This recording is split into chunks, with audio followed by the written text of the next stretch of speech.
Greetings, Mavericks and new viewers.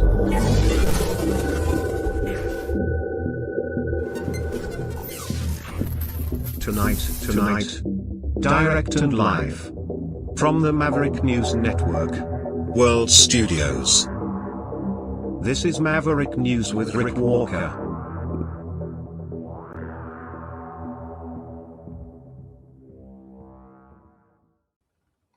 Welcome back, everyone, to the Maverick News Channel. Hello, Mavericks. Great to have you here, and new viewers from all over the world.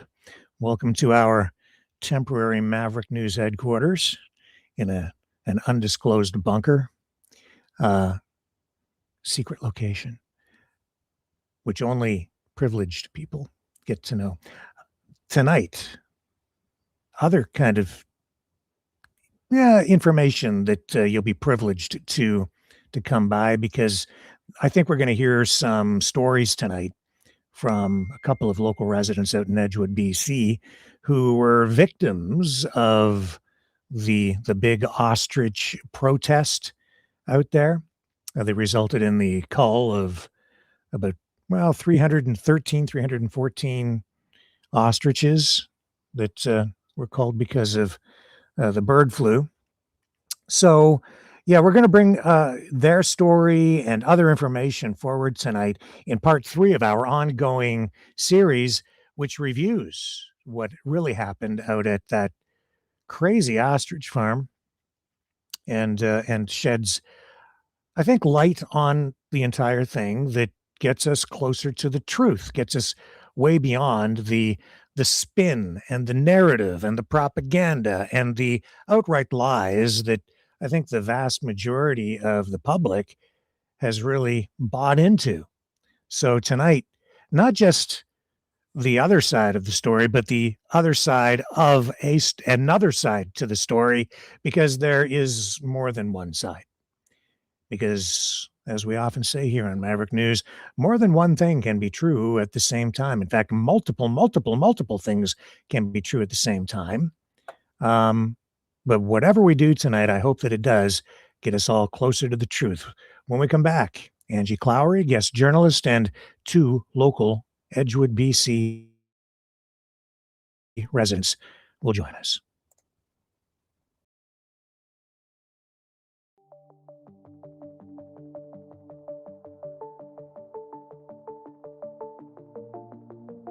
Greetings, brave Mavericks.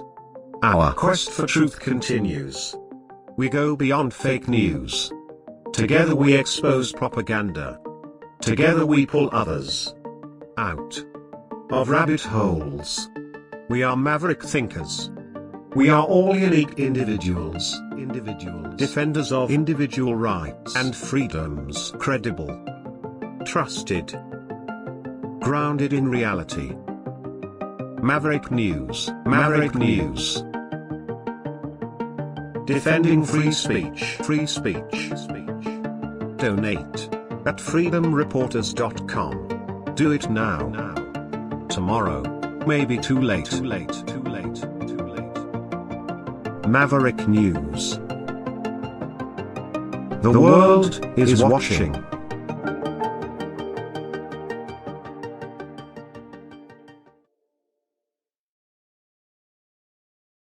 Okay, we are ready to rock and roll. Let's bring Angie Clowry in. Oh, you're a little fuzzy there, Angie. Maybe, Uh-oh.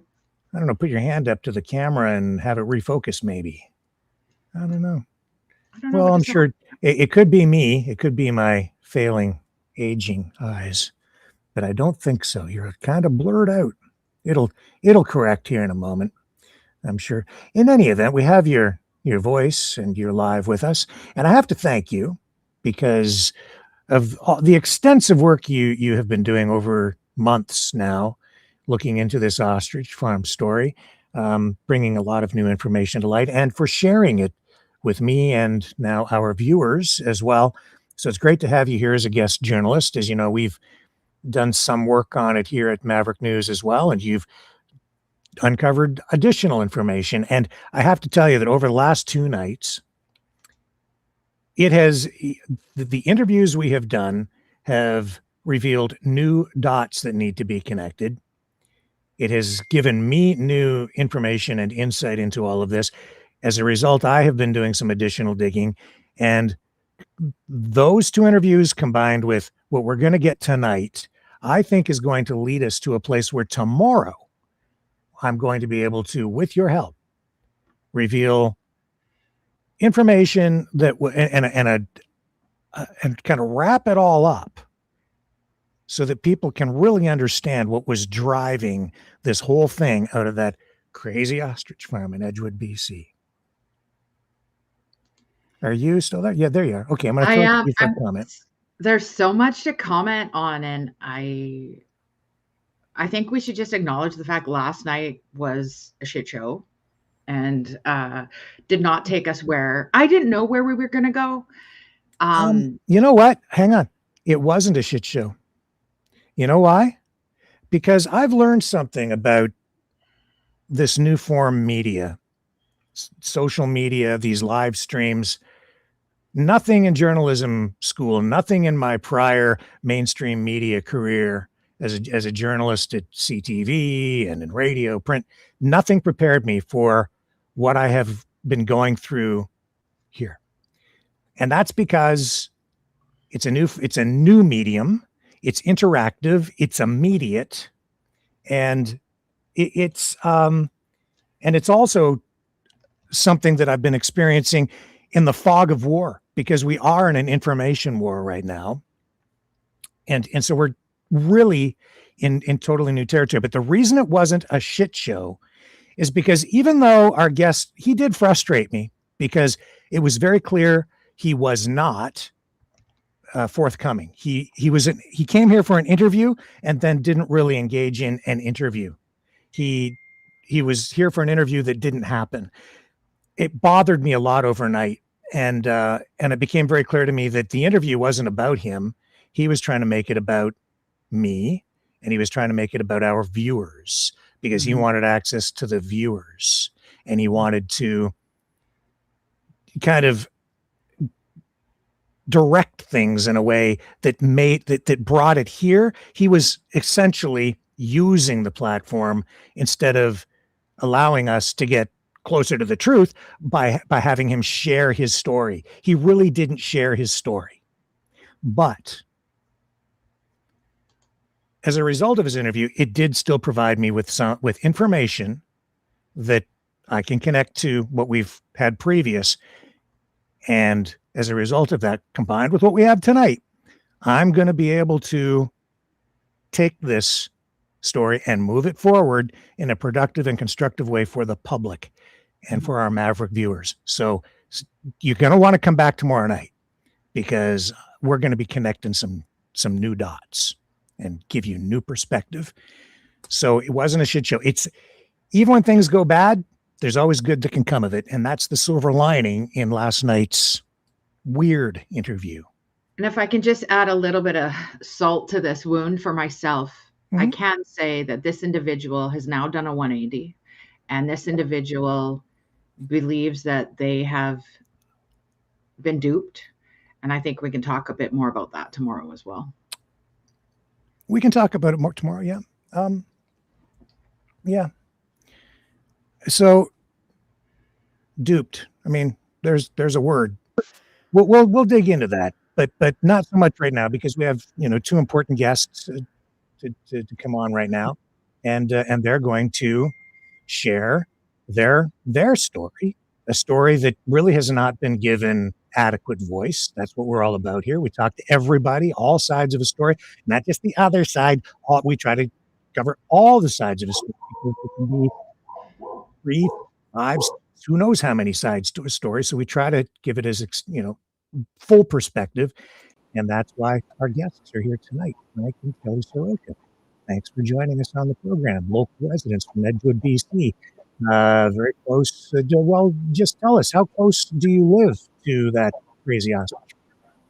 Well, our farm basically comes.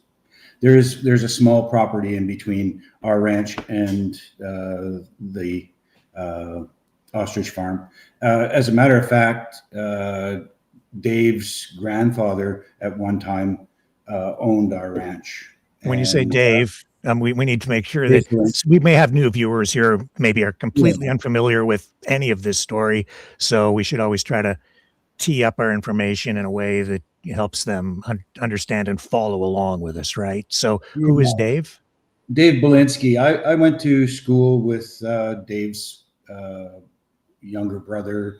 I've known Dave Belinsky since we first came to the Valley in the early 70s. And he's one of the owners of the ostrich operation. Yeah. His grandfather, who actually gave him the ostrich farm, or at that time it was a Snowlander ranch.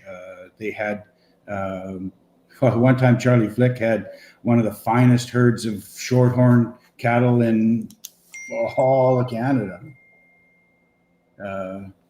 We are close. We are very close to. We are close. Very, very close. I get off topic easy. We could see the CFIA stadium lights from our windows, the actual lights, and we could hear all the concerts, all the music, all the noise, everything. You're talking about the ostrich farm and the protests and the ongoing protests that lasted many, many months, all through the summer into the fall, and they completely ignored a quarantine order from the Canadian Food Inspection Agency because of a bird flu outbreak there, and even went so far as to have concerts and invite kids and set up bouncy castles, sort of echoes of the Freedom Convoy, same kind of template over and over again here. So, but this time out of this ostrich farm. So you could hear the concerts. So it was having an impact on your daily and nightly life. Yes. Yeah, for the most part, yeah. Yes. Okay. So I'm not sure where we should begin with the story and the impact that it had on you. What tonight is your objective here? What do you hope to achieve by sharing your story? I thought I have a bit of a timeline with some of the things that disrupted our lives and made life uncomfortable, whatever. Okay. For me, it started back in January with Esper Esperson's post. I read that. I read all the replies, and I felt horrible for the farm. I felt just horrible. Okay, so that post, to explain what that was when they announced that they had a bird flu outbreak and birds were dying. That's correct. And they were following the CFIA protocol and not to come to the farm. They were under full quarantine. And, it gave a phone number for the CFIA if you had any questions. And just, I really felt for the family and for the birds. Mm-hmm. And so I kind of watched it for a little while. And by May, things started to turn. I joined the Edgewood Exposed group, and I started reading and posting with my own name, simple questions like, how many birds are there? I mean, we've been driving by that farm for 40 some odd years. I was always impressed with the field of ostriches, especially when they were out running around. I was always impressed with that. I mean, it's not often you see anything like that. And, nobody would ever answer that. And then I asked the question about, I thought ducks went south in the winter. And did anybody else see these 500 ducks? I got no answers on that. And then so just to slow down again, explain. So 69 of these ostriches died back in, December, January of 2024, 2025. And the farm didn't really dispose of the carcasses properly. There was a complaint that came in anonymously to the Canadian Food Inspection Agency. The CFIA shows up. They test two of the birds, I believe, with PCR testing. There was an additional round of testing that went beyond that in a laboratory where they isolated the specific strain of H5N1 bird flu, which was a novel type. It was a very unique type that had only been previously detected out in Ohio. And so there it was all the way out in Edgewood, British Columbia. And the CFIA quarantined the farm and gave them a specific set of protocols and orders to follow. which they said they were complying with, but actually never did. And that's documented in court documents where the CFIA says they never complied with orders like putting up netting over a pond to keep ducks out, which is what brings us to the whole issue of the ducks, like 500 some ducks that were being attracted to the farm, to the pond at the farm where the ostriches would water and where feed was being thrown out for the ostriches. And so, of course, other wildlife, ducks and other birds were being attracted to that area to feed and water alongside the ostriches, and therefore either infecting the flock or being infected by the flock. But it became an H5N1 bird flu incubator, essentially. Yes. Fair? Yeah, fair. That you said that all very, very well. So I just kept on top of things, and my mother-in-law is 80 years old, and my brother-in-law is here, and Frank and I, and the four of us were all in the same area over there, and they aren't on Facebook. They weren't participating in. So I was kind of like the family updater every morning at coffee, going, what's going on at the ostrich farm today, Kelly? And I would report videos or what was going on, most of the time in disbelief. I don't know if it was just curiosity or disbelief that kept pushing me to be on my phone to see what was going on. It got that I was on my phone way too much. But because it was it was a soap opera. It Yes. was a drama. It was a show. Yes. Is what it became, because these social media influencers picked up on the story. They were brought out there to begin live streaming, the farm itself live streaming. They defied the CFIA orders. There was a cull order issued. The farm refused. That sparked a legal battle. They went to court over this whole thing. They were standing in defiance of it. They weren't going to have their birds culled, even though they were offered compensation of $3,000 per bird, and the farm turned that down. I should also note, by the way, because of what happened last night, that our guest last night suggested that the farm owner should have been awarded about $45,000 per bird, and I told him I thought that was an absurd amount of money to offer as compensation, because it doesn't represent market value. And in fact, I didn't comment further beyond that last night because I wanted to be accurate. So I did look up research on that, and the current market value of an ostrich today is about $2,500 to $3,000 per bird, or more on the $2,500 mark, because because the market has fallen out of the ostrich market in recent years. There was a time that I wasn't aware of, but my research overnight revealed to me that there was a time when ostriches were going to pull down potentially price of about $45,000, but that was way back in the 1990s, when ostriches were just beginning to be imported into North America on a larger scale for farming operations. So that was in the early days of the industry. And so, supply and demand, very low supply, an emerging industry, and you could potentially get that kind of money for an ostrich back then. But today, the market value is about $2,500. CFIA was in line with that, offering $3,000 per bird market value. So I just want to bring those facts up. Those are facts. You can find that information on Google for yourself. I'm not just making that up. $45,000 would have been a ridiculous amount of money to offer for those birds. And beyond that, I can comment further later about what the actual market value of those particular birds at the farm would actually be, which I would say is actually, or would have been, zero. Those birds were basically worthless. And I can explain that later. I have in previous broadcasts, but I'll throw it back to you, Frank and Kelly. Please continue. Okay, so anyway,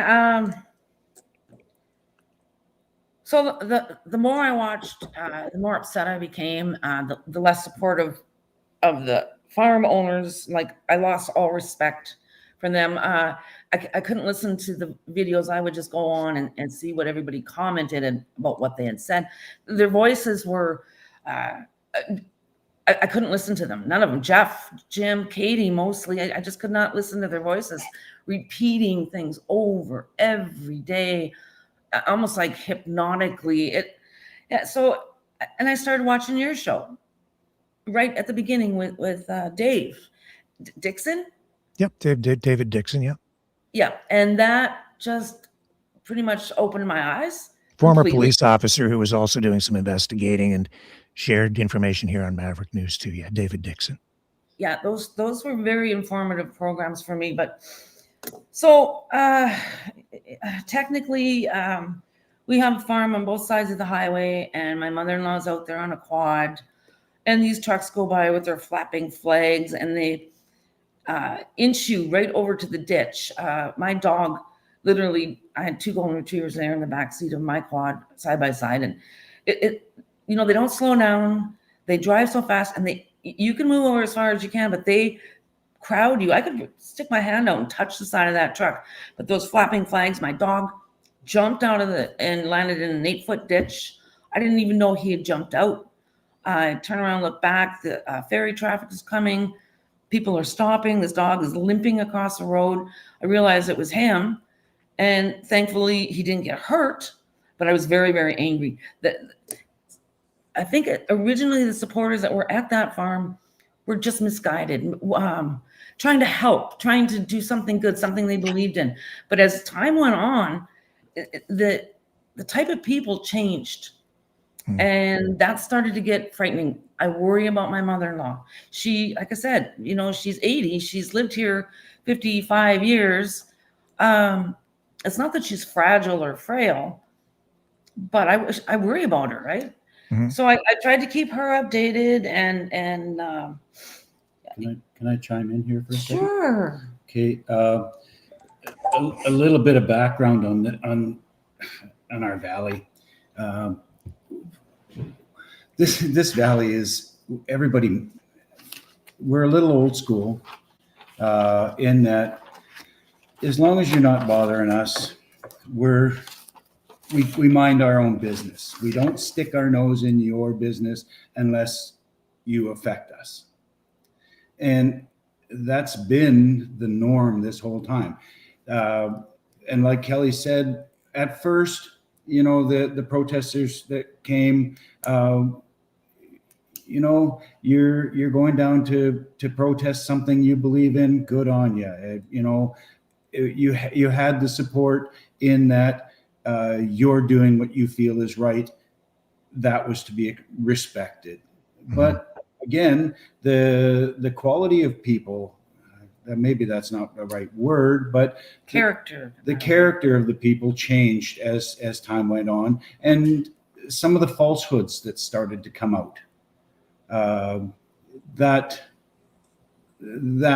where you start to draw the line, and you start to lose, or they lost credibility with the locals, not just us, but many more. The case in point, Randy Donsler and I went to high school together. So the ones that are stepping up or to talk to you are basically from our circle. I guess we've been named a hate group, but no, we're not. No, who's the hate group? No, we're not allowed to say that. We're allowed to say the exposed group. The exposed. Okay. I'm sorry, I don't know the rules here. The protesters have. You're the haters, and on your side, You're the exposers. But that's okay, because I have my own hate club.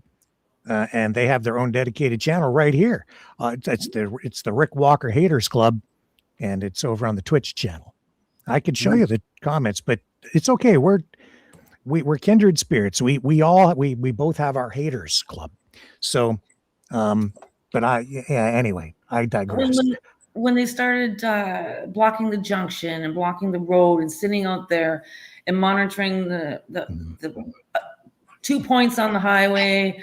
They'd sit there all day in their vehicles. They'd take pictures of your car, film you, take pictures of your license plate and write it down. It started to get you when you were driving, harassing me when you're driving, whenever. It got to be very pickup truck. Yeah, very nerve-wracking, scary. So they're basically intimidating you by following you around, and just sort of like a TMZ paparazzi style. Yeah. And trying to make you celebrities. Like when we would come home from the Legion after dinner, it might be, 10:30 at night. And as we're coming up the valley road, there's specific vehicles that are staying at the ostrich farm. One was this little orange school bus. And then there was another pickup truck that was there. And they're heading into town. There's nothing in Edgewood except a post office, a bank, and the general store. And a lot of elderly people. And it makes you wonder what were they doing in town at that time of night. But nobody ever got harassed, or maybe they didn't hear it. I don't know. But it just bothered me that I was like they were lurking or looking for something, or maybe that's when they were going and using the showers at the campground. I don't know. But you personally, did you experience some sort of harassment or intimidation yourself? Yeah, I just pulled off the highway in the junction, and there was a white pickup truck talking to a guy, several people standing around. And if you, like Angie knows, you come off the highway, and then there's a sharp right-hand corner to go into town. But you pass Langell Road, and then you take this corner. And the truck was right in the middle, and I couldn't see if there was any oncoming traffic. And the guy that was standing there talking to him starts going, just go around. I said, no, I can't see. So he pulled over a little bit. I went by as a little ways down the road. He came flying by me, hell bent for election. And just as he pulls up beside you, he just stomps on the gas. And then I don't know where he went because he stopped. I went into town. I'm coming back. And he was coming back towards me again and did the same thing. But I was told that there was a gentleman in a white pickup that was asked by Katie and Karen to leave because he was causing a lot of stress in everybody, even the people at the farm. But that kind of stuff scares me. Yeah, but to their credit, they asked him to leave. They did ask him to leave. As far as we know. As far as that's what I did hear. But he was not. But it didn't stop there. There was more. Right? Oh yeah, it just goes on and on and on. And the bigger they came, and like when Luca and Mike Rude were trespassing on people's property just across from the ostrich farm. Daisy, just across the ostrich farm. Very good friends of ours live there, and beside them is a man. He's been here all his life. I can't remember his name. Tim, but he's got. It's a different Tim. So just to pause for a moment, these people you're referring to, is it Mike Rude? Mike Rude. Okay, and Chris Dacey. Yeah. Yes. And some others. These are Lucas Robinson. These are live streamers, influencers who were brought out to the farm to amplify the narrative. And you're telling me that they were trespassing on people's properties to conduct whatever kind of live streaming they were engaging in? Yes, and the one gentleman, this Tim guy, has some kind of a debilitating disease. I'm not sure if it's Parkinson's or something. Anyway, he's on some heavy-duty medication, and he's alone, and he's older. Used to play hockey, so his next-door neighbor, I won't say any names, but he would call him, and he would go over there and ask these people to get off the property. And Tim would have a hockey stick. I guess he used to play hockey. And the neighbor would go over to check on him once in a while, and he's, creeping around inside his house, looking out windows, carrying this hockey stick. He was scared. And if that finally stopped, but then they went elsewhere. They were up on other people. I saw, I received posts that's my dad's property that they're on right now. To get to it, they had to cross my dad's property to get to where they are. And I'm not sure if that's where they were live streaming when Lucas was cutting down a tree. Yeah, that's cutting down a tree. He cut down a tree. So you could get a better view of the ostrich farm from above. So he's a tree murderer. Yeah. Well, they were trying to set up all lives matter. Yeah. All life matters. Yeah, I remember that. They were trying to set up a camera for filming because they knew that when the call was going to happen or the next morning, supposedly those shots came from where they set that camera up. And a lot of them look really fake, like not real, but it upset a lot of people. And there was a lot of rage bait. So let's dial this back a little bit because we're kind of getting down the timeline here, but I think Yeah, there's stuff we wanna go back. to touch Okay. on, midstream. Back to the social media live streamers, because I think that's an important place to pick up. And maybe Angie, you want to weigh in here, because I think this is going to lead us into this whole confrontation or incident that happened at the Legion. And you guys are involved in the local Legion for veterans in your Yes. community. And Angie, do you want to take it away from here to kind of lead this portion of the interview and what this Well, I incident? think at one time there was 9 people live streaming plus the additional at the farm, and they were sharing, in my opinion, misinformation about what was going on and the support. And what was happening is people that would come to the farm would believe that the whole community was wrapping their ever-loving arms around the farm, and that's just not the case. And obviously the locals can speak for themselves, and I'm of the understanding there's less than 20, and I've been saying 325, so I need to, or 335. It's incorrect. It's 235, the amount of people. So my apologies. I gave everyone 100 extra there. So it's a very small knit community, and there's a handful of people locally that support it. There are, trust me, I have 2 kind of relatives and another individual who shared that, what I'm saying, they don't agree with. They've absolutely reached out to me directly. I'm easy to find. So if they disagree with me, they can obviously connect with me. But what was happening is with all of these live viewers, live streamers, wannabe influencers coming there. First off, we do know that they were paid, and I think, Rick, you have receipts on this as well. Some were paid $500 to come there. So with those who are suggesting that they weren't being paid, they were. Other people got more gas money, hotels, all the things. And so they were creating a narrative. They also are doing things to get followers. They also are doing things to get shares and clicks. And so, for example, with someone like Dacey Media, he gets paid on the shares and the clicks, just like CBC Media does. So for all y'all that don't like CBC Media, we have these journalists who are creating drama to get more people to watch.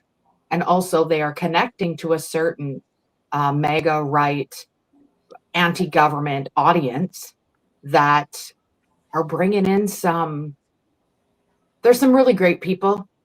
I admit I do have some friends that are on the far right that I get along with well. Do I agree with them? No, on everything. But it's also bringing some really crappy people there. And I think that's what ended up happening that day, Thanksgiving. At the Legion. So just to kind of tee this up. So you have these social media streamers who we've drawn attention to this behavior here on this platform, where some of these influencers go out and to protests, and they run into protests, making it look like the protests are coming to them, when in fact they're kind of running into the middle of a protest to get up in the face of people at a protest that are diametrically opposed to their position politically.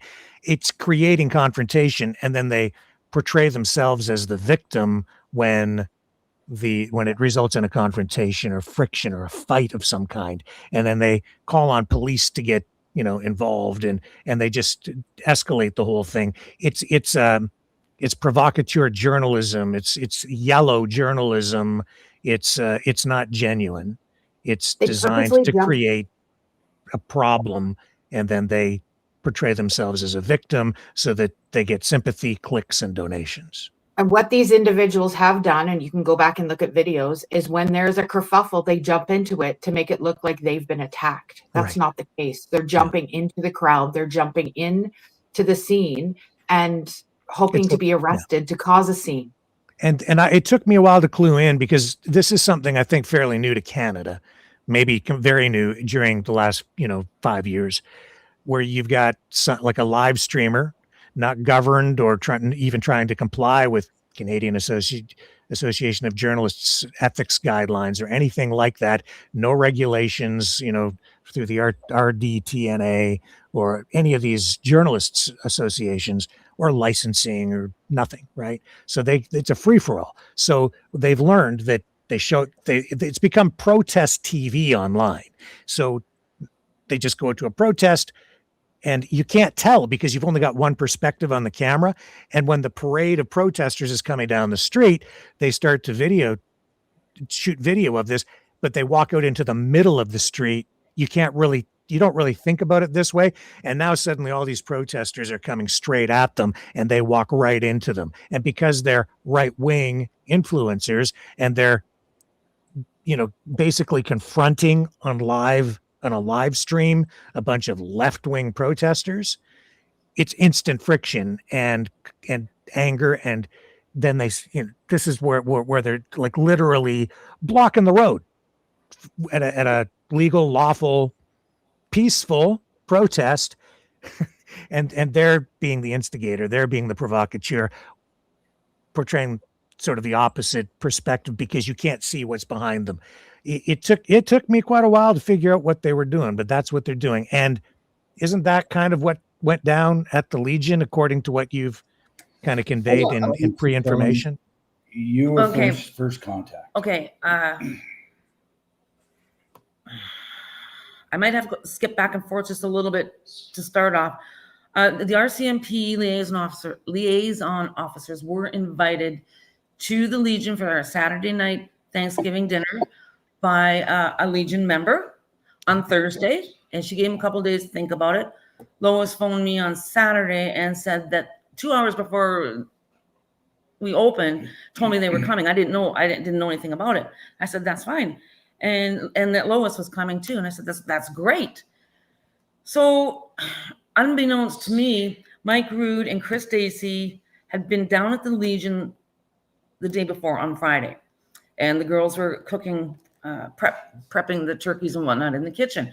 And they struck up a conversation with the girls. And I guess they were trying to sell them a banner, and his Afghanistan banner. And like the girl said, no, that's, you got to go to the executive for that. And then they said, well, what's going on tomorrow night? And she said, there's dinner, but if you want to come, you have to be here by 4, because we sell out those dinners like in minutes. Like we only have a capacity of 50 people, and we sell out very quickly.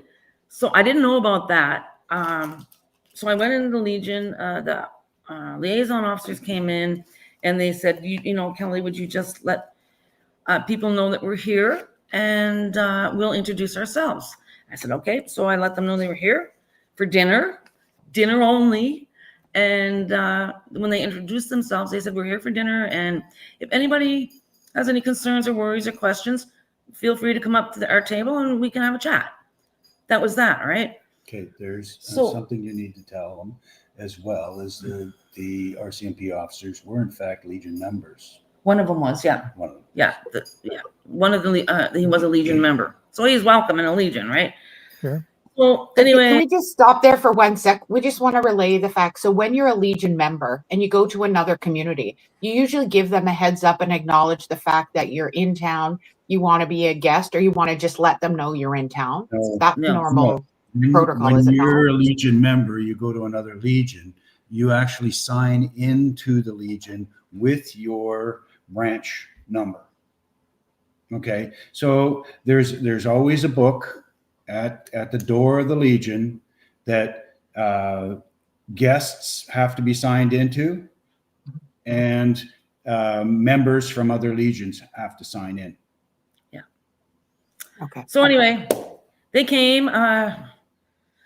We filled up fast. I hung a sign on the door that we were sold out, and I was sitting up the bar, and if you look out, it's a glass window on the door, and there's stairs that go up. I could see some legs and some dogs, and I didn't think anything of it. And then they were gone. And a couple minutes later, I look up and I see this guy, and he's tapping on the window. So I just motioned him in, and I didn't recognize him at first. We didn't know anything about them, though. Well, I had seen anyway. Yeah. So he came in, and he was very distraught. He said, "My buddy is outside. He's a veteran. He's very anxious and nervous, and he's got a service dog."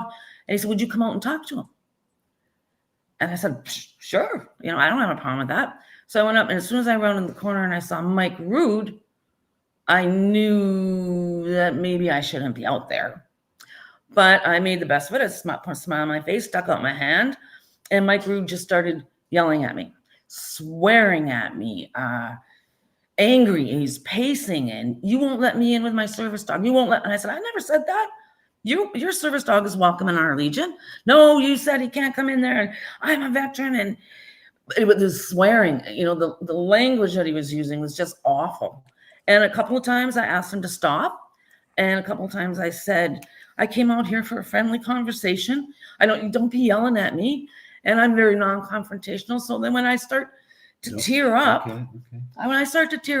Mike Rude or Chris Dacey, who was standing Mike was in front of me, Chris was beside me. He stepped in front, and then they both started.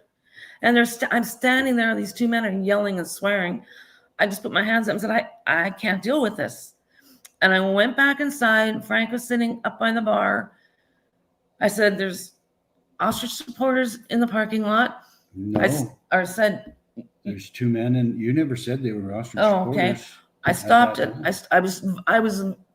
I came in the door crying, right? And I stopped at the liaison officer's table and just said, there might be a problem coming, might be a problem in the parking lot. I didn't realize that. The only one thing that Mike Rude or Chris Dacey said that was correct, he said we had to leave our dog in the truck. They left one, a puppy in training. But Spark, the puppy was Phoenix. Spark was the other one. They went and got Spark, and they came in behind me, but I didn't know they were there. I went and sat in a corner and just shook and vibrated. And then Frank greeted them at the door, or right where they came in. Okay.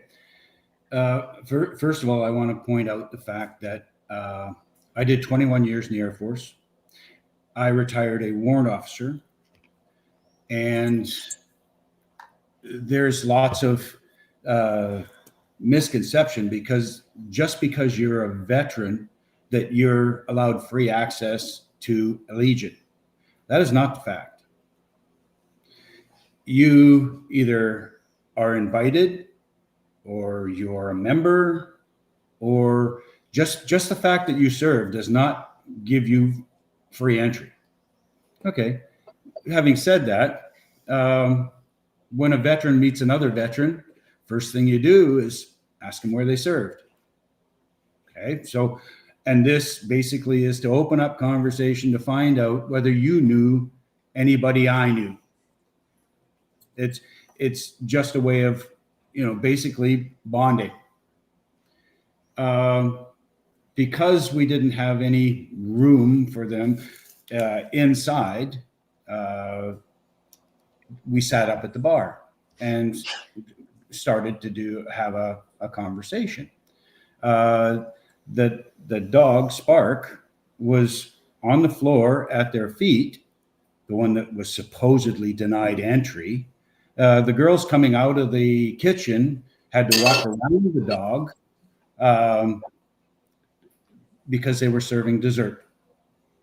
And at any rate, we initiated a conversation. One of the RCMP officers came up behind me and asked me if I needed any help. And I said, no, this is our Legion. I will handle this. As long as everybody's cool, there's no point in having any drama.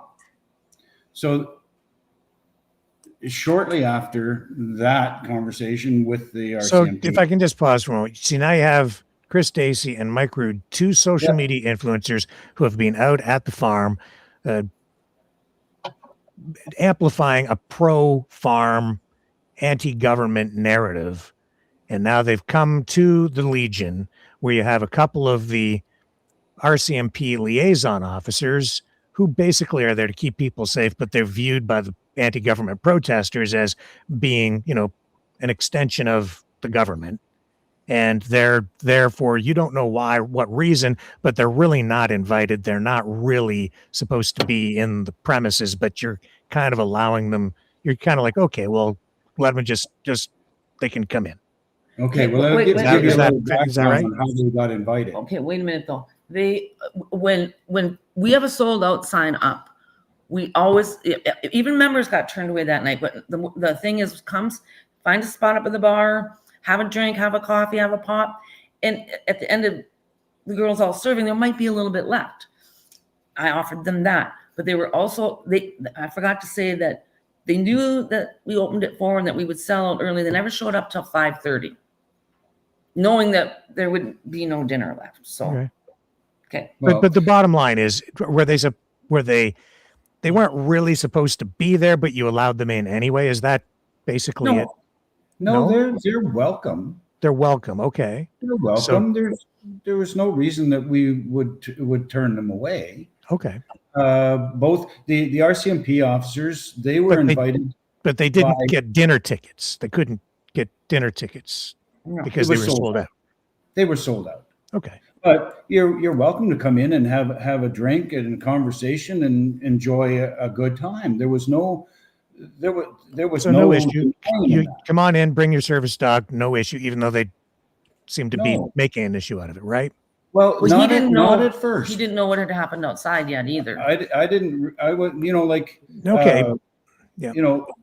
At any rate, they came in, sat at the bar. We initiated a conversation. Neither one of them signed in. I would have expected. I am under the impression that Mike Rood is in fact a Legion member, and all he had to do was sign in with his branch number and sign in Chris. Mm-hmm. That didn't happen. Okay. Then the conversation, for whatever reason, escalated extremely quickly, and they started swearing at me. And I noticed that Chris, he reached up and he put this little device on the bar, and as the screaming or the swearing and obnoxious behavior started to escalate, I said, you know what, guys, it's time. Just leave. And that was pretty much the end of the whole altercation. Okay. Very quickly. So they put a recording device on the bar. To record this confrontation. Well, I think that when they couldn't pick a fight with me, they decided to come in and try to pick a fight because they knew the liaison officers were in there. One of the that was something I missed. One of the liaison officers flat out said to Frank that one of the people in the Legion that night, he called it a mole, and all it probably was a ostrich supporter, and must have informed, because I don't think they were going to come, but because they showed up late, but they were trying to get something. They didn't get what they came for, and the backlash that little Legion has received over this has just been horrific. Okay. You mean they didn't get the response that you think that they were looking for because you didn't really engage in the argument? No. The other thing was, and I thought it was an odd question that Chris asked, was, are you going to get the RCMP to throw us out? Yeah. I said, no. And at any rate, even we have ostrich supporters within our fold. So what? Everyone's entitled to their opinion. But to come in and basically rude behavior is not tolerated in our Legion. Or language like that. So you asked them to leave. I asked them to leave. They weren't thrown out. They weren't kicked out. They weren't thrown out. Anything like that at all.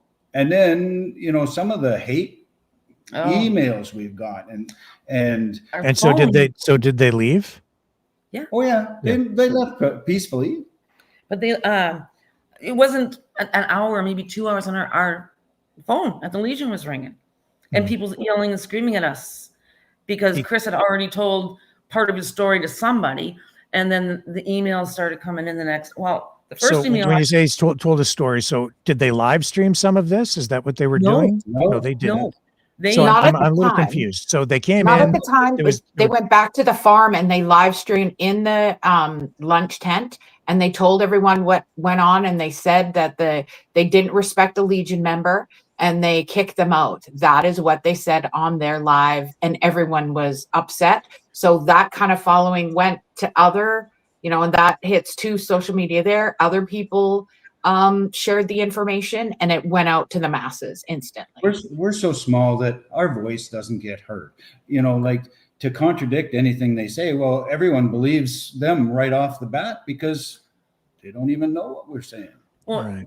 Dominion Command was the first email I saw the next morning on a Sunday, asking us if this event actually happened. And I phoned her, or I emailed her back, or I phoned her, one or the other, and I asked if she could give us, it was a long weekend, give us a couple of days to do our incident report. And we did. The executive got together and did an incident report, sent it off to them, and they supplied they went over it and they gave us an answer, and they said that we followed all protocol and we did all the things that were proper, right? Mm-hmm. And then they said, less is more. So our response to these emails, we'll give you this typed out response, which was very basic and whatever.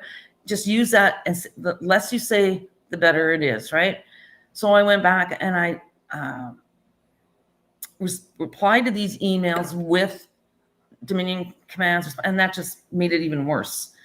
So it was noisy for about 3 weeks, but some of the emails were just horrible. Okay, so if I can just summarize this. Daisy and Brood show up with a dog. You're asked to go outside. You go and meet them.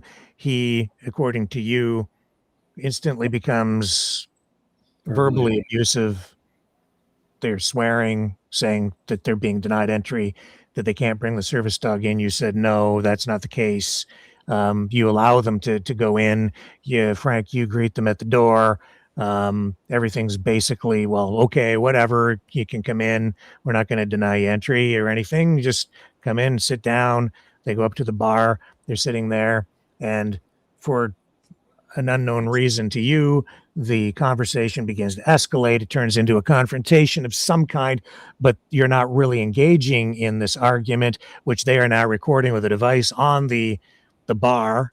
And it gets to a point where it gets so bad and the language is so foul that you have to ask them to leave. And they do comply, but then they go back to the farm. And as Angie has just indicated, they go back to the farm and they start putting out these live streams saying that they were basically kicked out of the Legion, and that they disrespected Mike Rood because he's a veteran. And did you not watch that video of his? I do recall seeing it, but it was one of gazillions. So it's vaguely in my memory. I do sort of remember it.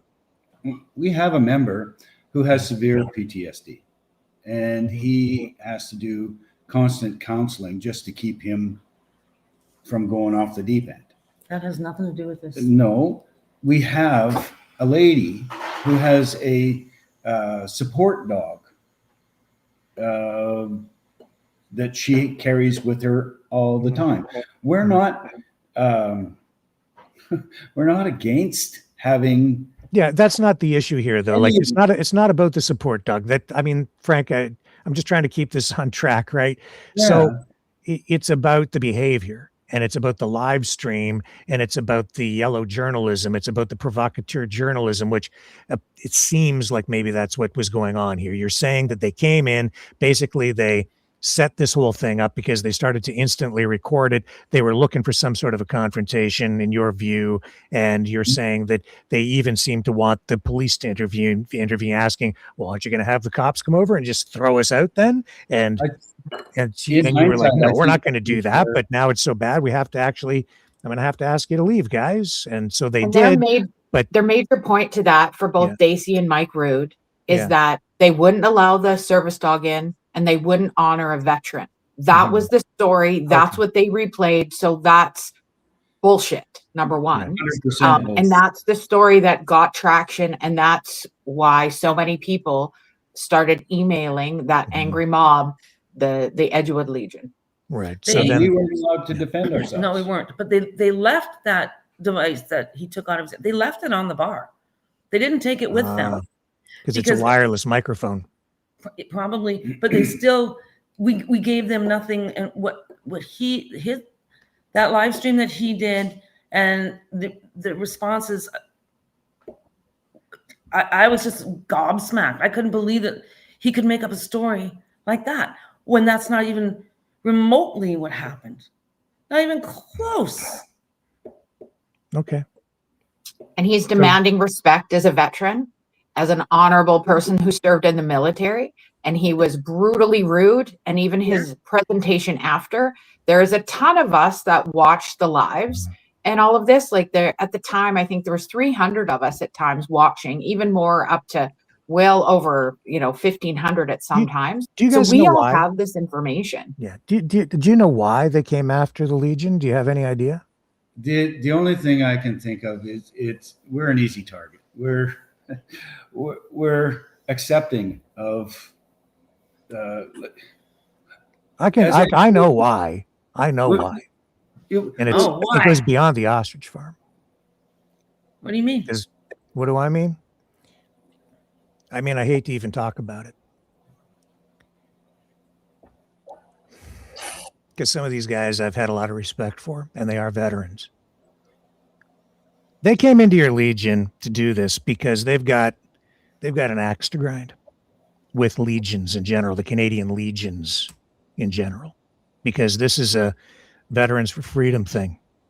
This is about James Topp, who marched across Canada during the pandemic, and he was, the story with James Topp, who I have immense respect for, and I think in so many ways what he did should have been a unifying moment for Canada. But the narrative, and I don't know how true all of this is, but legions basically didn't want anything to do with him because there was all this controversy surrounding the march that he was engaged in, because the politics was so thick and it was the pandemic, and what he was doing was viewed by many as sort of a far right thing. And so he was sort of shunned. And so since then, there's been this divide, this wedge between this particular veterans group. And I know some of these guys, and a lot of them are really, really good guys. I'd say the vast majority, and maybe all of them, but they're upset. And so Chris Dacey, I don't believe he's a veteran, but he's connected with V4F. I know these guys. They're pissed. They're pissed off. So Dacey came to you because it's the Legion, and because you had a couple of RCMP liaison officers in there.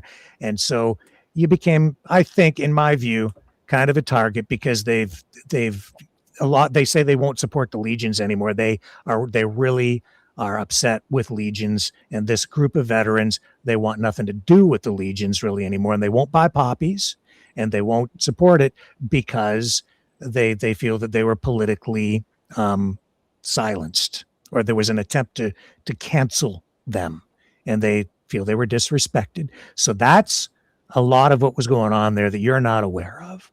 But I've just got so much background with all of this, and I know what went on. I see all that writing on the wall and the motivation behind it and the emotion, and I see both sides of it, but at the same time, the behavior not respectful. And so if you got an issue, then just stay the hell out. But that's not what happened here, and they tried to turn this into an issue again. And that has become, and I'm sorry to say it, Chris, but that's what you've been doing, and it's just blatantly obvious, and that's not journalism. And in this case, it damages people. It damages V4F. It damages veterans. It damages the reputation of journalists. And that's what was going on there. And it's also about the ostriches as well. And it's a way to generate clicks and views. And, I'm sorry that I have to even talk about it this way, but I wish this stuff would just stop, because you suffered, your community suffered, your Legion suffered, other veterans have suffered. You see, the damage from something like this just goes way beyond what I think Mr. Dacey realizes. And it's not right, and it needs to stop. But there it is. And that's the deeper background on what predicated this behavior in your Legion? How many veterans do we have in our Legion? Right now, veterans, There's 4. me, there's my 4. brother. 4. Ray and Andre, 4. Ray and Andre. And we have, like Angie says, in our entire valley, there's what, 235. Under 300 people. Yeah. And yet we have over 100 members of our Legion. This community is like stepping into a freaking time warp. We still have values, and we still look out for each other and take care of each other. If there's a senior that can't come to the Legion, we'll take a dinner to them. That kind of thing. I know. And you know what, Chris, Daisy, if you want to come on here and talk about it, you're welcome to. But I mean, you've already had your voice. You've already told your story. But I've been watching, man, and I'm disappointed, and I'm saddened. This is terrible, and I feel for you guys. I see exactly what's going on here, but I'll listen to all sides of a story. So if these two guys want to come on here, I'll talk to them. After it all went down, I did a little looking into Mike Rood. He has done some pretty nice things in support of veterans. And I don't know why he had to, in our eyes, destroy all the good that he's done by screwing us over. And what hasn't been really nailed home was a veteran that asked a veteran to leave because of his behavior. Okay. Period. Yeah. So, I mean, our Prime Minister says, full stop. Well, you know what, though? I mean, we kind of do need to move on. I think we've covered this. Yeah. And I think we've got a fuller perspective. Angie, is there anything you want to, I know that this was something you guys wanted to focus on a bit tonight. And I'm glad that you did, because it's clearer for me, but go ahead.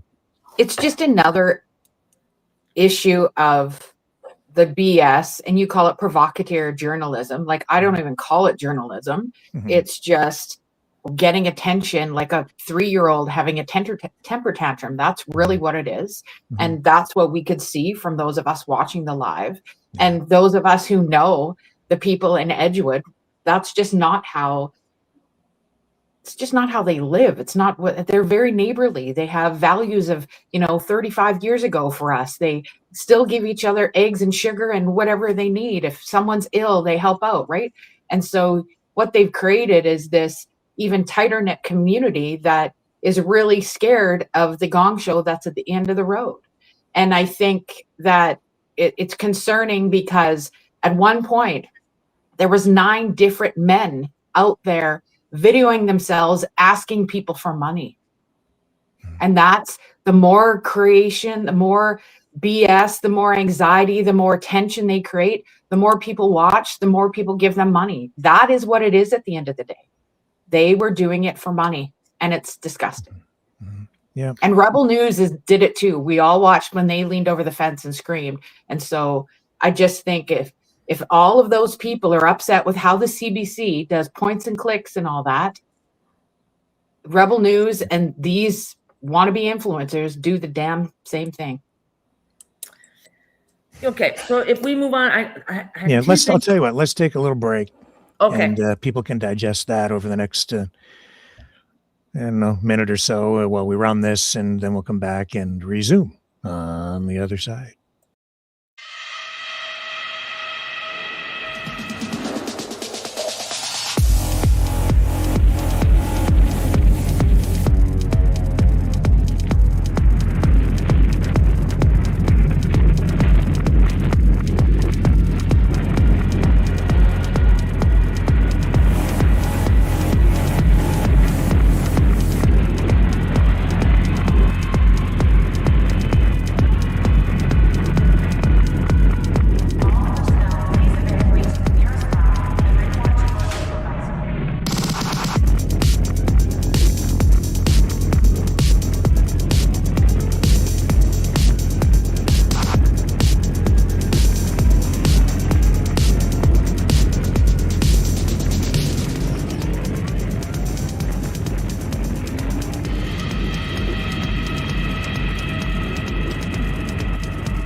esoteric news.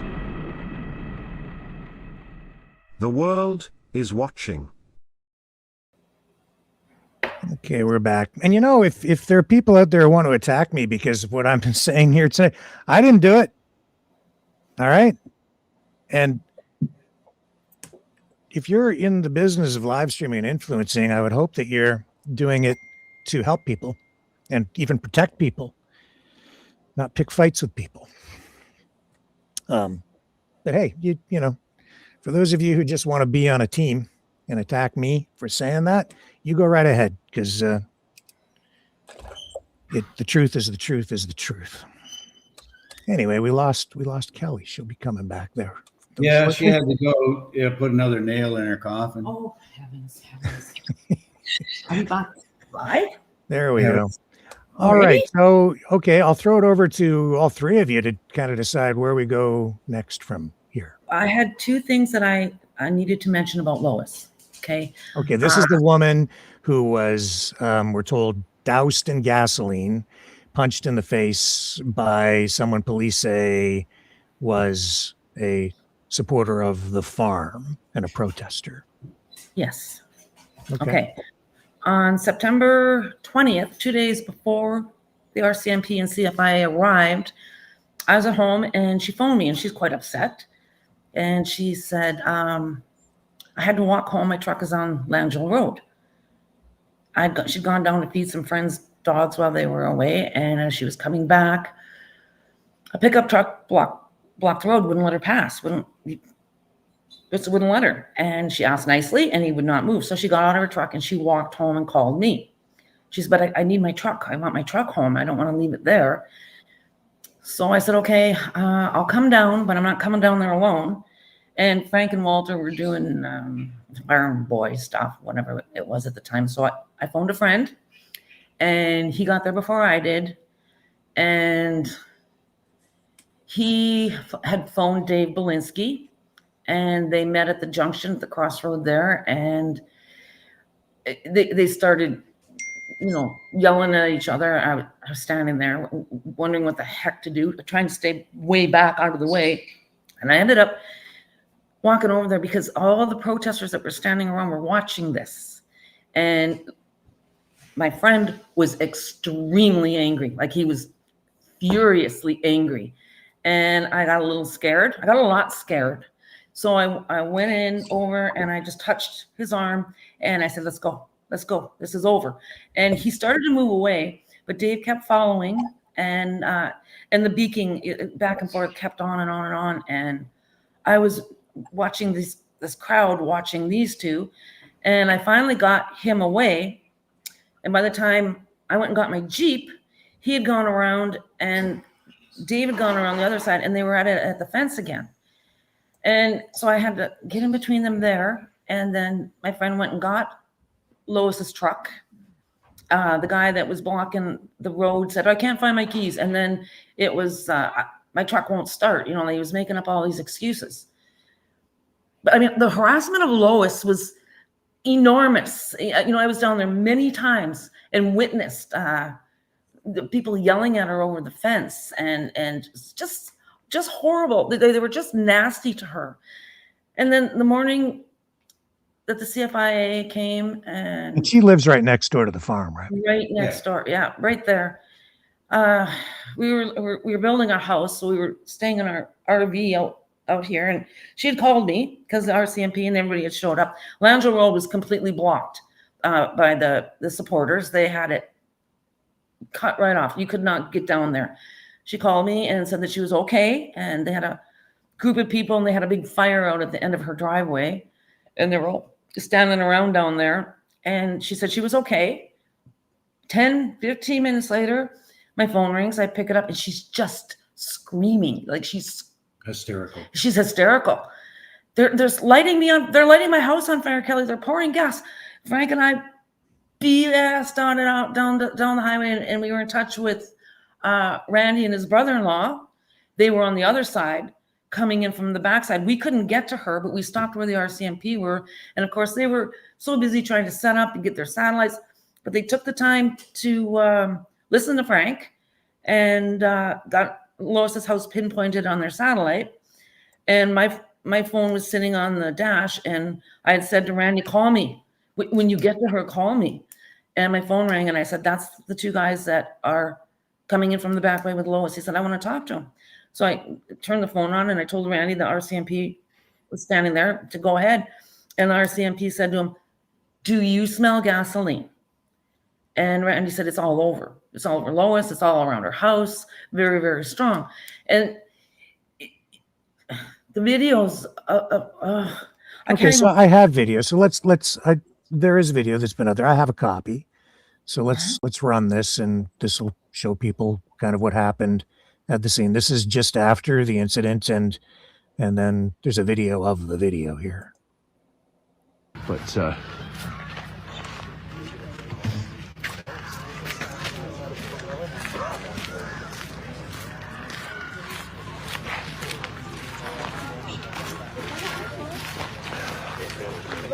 like I'm a very I'm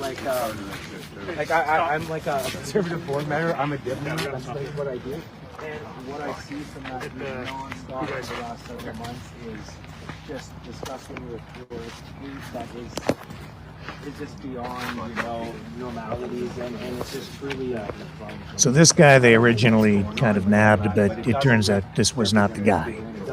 No, it was the guy. This is the It guy? was the Okay. correct guy. It was him, yep. Okay, They let him at least go. this is the guy and that they was in the car. rearrested him. You got a video? no, there's a video with somebody all in black and a black mask. There's the guy with the video. Hey, there's a guy with a video over here. Bring that up to the police. Oh, you have it there. Good. We're screaming bloody murder, and then I caught him. Hey, you guys, what's an officer?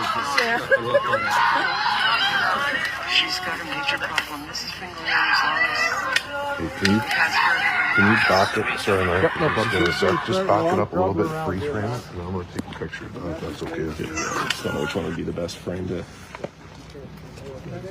There's one that's right in front of this white billboard. That's not the guy that was with the black mask. Looks like a blue mask to me. Hat with some kind of white lettering on it. Black pants, black shirt. How big is that video file? I've got it down to a minute right now, but I can forward it to you if you like. I don't recognize that guy. Yeah, I've never seen. No, I've never seen him either.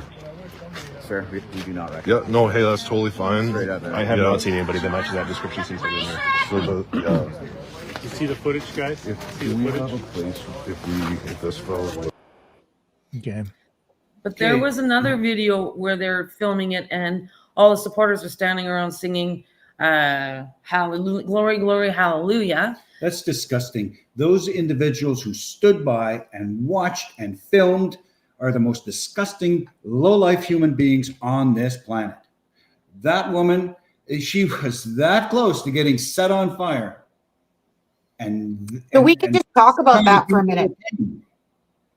Where was the gas put around her house? Do you guys mind sharing that?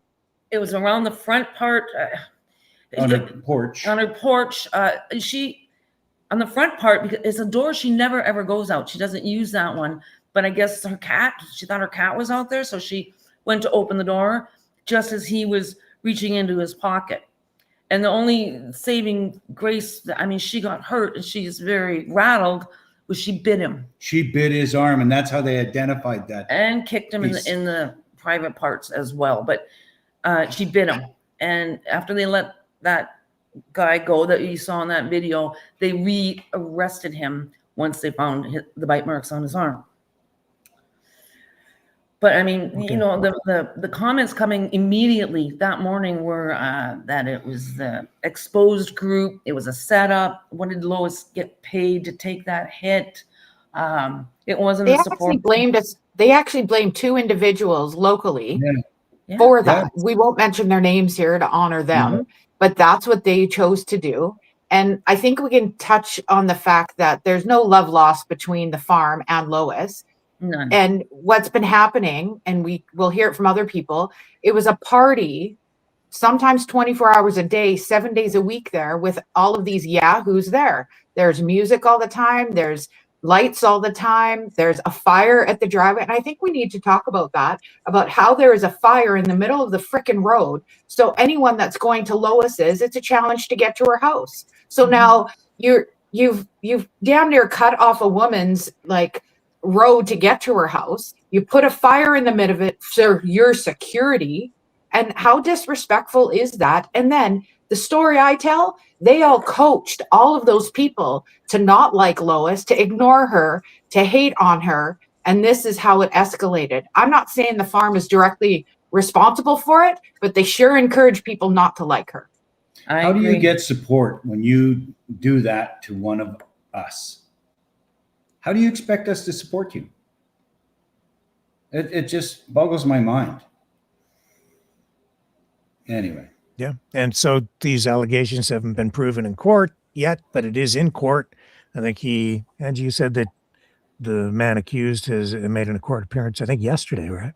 Yeah, he goes back January 22nd. And how they caught him is there was a security guy named Doug. And Doug said on the live that, yes, it was Tim. We're saying allegedly because he's been charged. But there was bite marks on his arm that were seen. And once Doug said that, he's like, obviously it was him. So all of that'll go into court as well. And the police dog is like they brought a police dog in, and the police dog went straight to Tim. Anyway, yeah, that was just the most horrible day. And you know, after that, the tension and the fear and it just escalated everything. You know, if you want to drum up, like I say, you want to drum up support for your cause. That's not how you do it. No. And, you know, the hay bales getting lit on fire, that field is not far from our farm. And it's dry. There's a peat bog down there. Yeah. And, you know, like nobody's thinking about how fast that could have spread, taken off, a little bit of wind. And those are the things that keep you up at night. We could see all those lights and we could hear all the music. And it was like it never, ever went away. Right. So if we just back up, you're talking about the CFIA, Canadian Food Inspection Agency, to prepare for the cull, began moving in hay bales to set up walls, right, out in the straw field. bales. Technically, it was straw bales. Yes, okay, straw bales, and so tons, like a whole bunch of these straw bales, tons of them, and they caught fire, not once, but how many times? Twice, 2-3 times. I think it was 3 times. The fire department was down there for days. In the middle of the night, yeah. It basically wore out most of the people. We were going to call and the thing is, with these straw bales, it's possible for them to spontaneously combust. Spontaneous combustion is a real thing. It's possible, but for it to happen once, but then to happen second time, and I think it was 3 times, but even a second time, so it became very clear that someone was setting them on fire. And I know that the protesters, these live streamers, influencers, were blaming the CFIA and the RCMP of setting the straw bales on fire, which in my mind is like crazy. I'm just not buying it. And for it to happen multiple times, well, who would do that? Who would really have the motive to do it? Well, I can't draw a conclusion, but I think you can kind of figure it out. If you're a reasonable and an intelligent person, you can put 2 and 2 together and figure this thing out. And I looked into it, like how would you sabotage a straw bale? And there are ways that it's been done. And there's a history of it being done around the world by activists and things of that nature. But anyway, it's just one time you can maybe chalk it up to an accident, but multiple times catching fire, pretty clear that somebody's doing it intentionally. Yeah.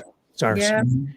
And the danger that came from that. Do you want to talk about that and how it made you feel?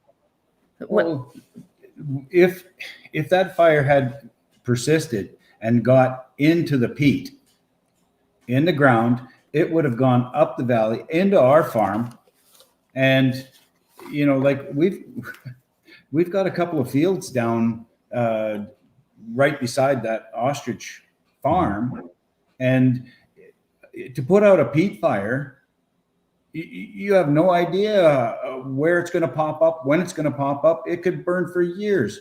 Down Underground. in the Burns Bog down in Vancouver area has been burning for damn near 100 years, as far as I know. And look, we've had multiple seasons of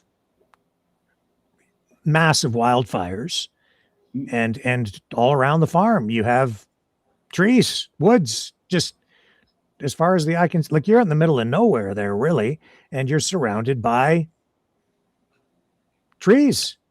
Lots of them. Your forest. We live here for a reason, and they've come here, and now Edgewood's on the damn map. Yeah. So these things get set on fire. They're risking a wildfire. They're risking people's lives. They're risking the lives of the ostriches because they're in the pen where these So when things people were set on question fire. the locals, Whoever set them on fire, and you can decide for yourself. I'm not accusing anyone specific. but Go I ahead, think Andy. when people question why the locals are scared to speak up, here's a perfect example why. Because someone, we believe, went out there and set those on fire. They didn't combust. It happened 3 times. So now you have people blocking other people's driveways. You're bringing in people that, are not of sound mind. You're bringing in some good people that really want to do well for the birds and the farm, and they all have their hearts in the right places. But you're bringing in a bunch of scammers too.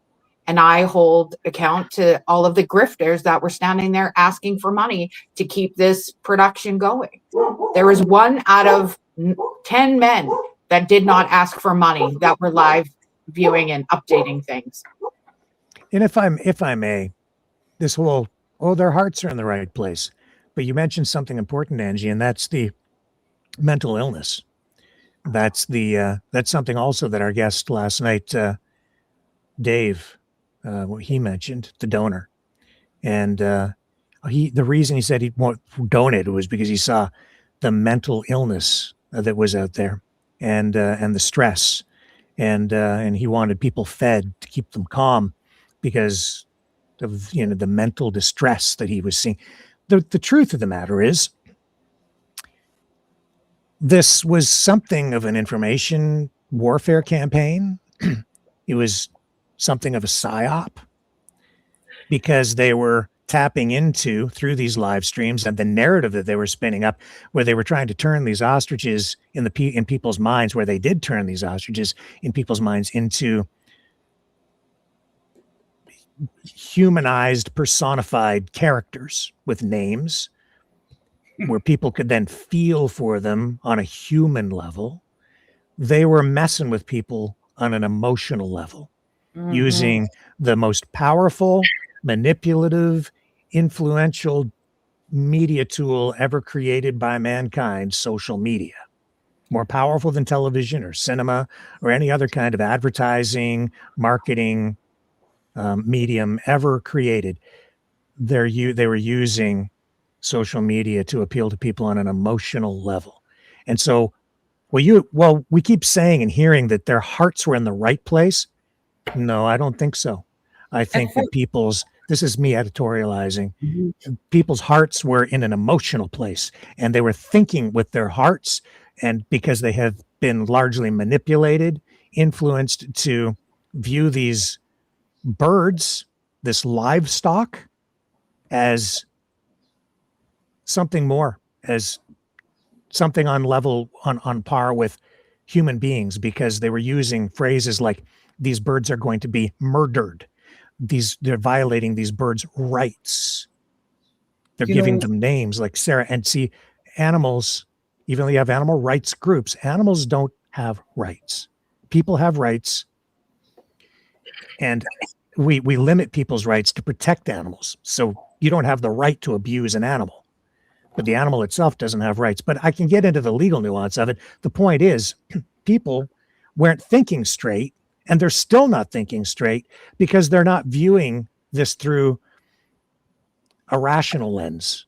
They're looking at all this in a very irrational way, because it's entirely predicated on emotion, which even our guest last night, the donor, Dave, who donated a substantial amount of money, has conceded that, yeah, he was manipulated and convinced and decided to donate a massive amount of money to this protest because he was emotional about it.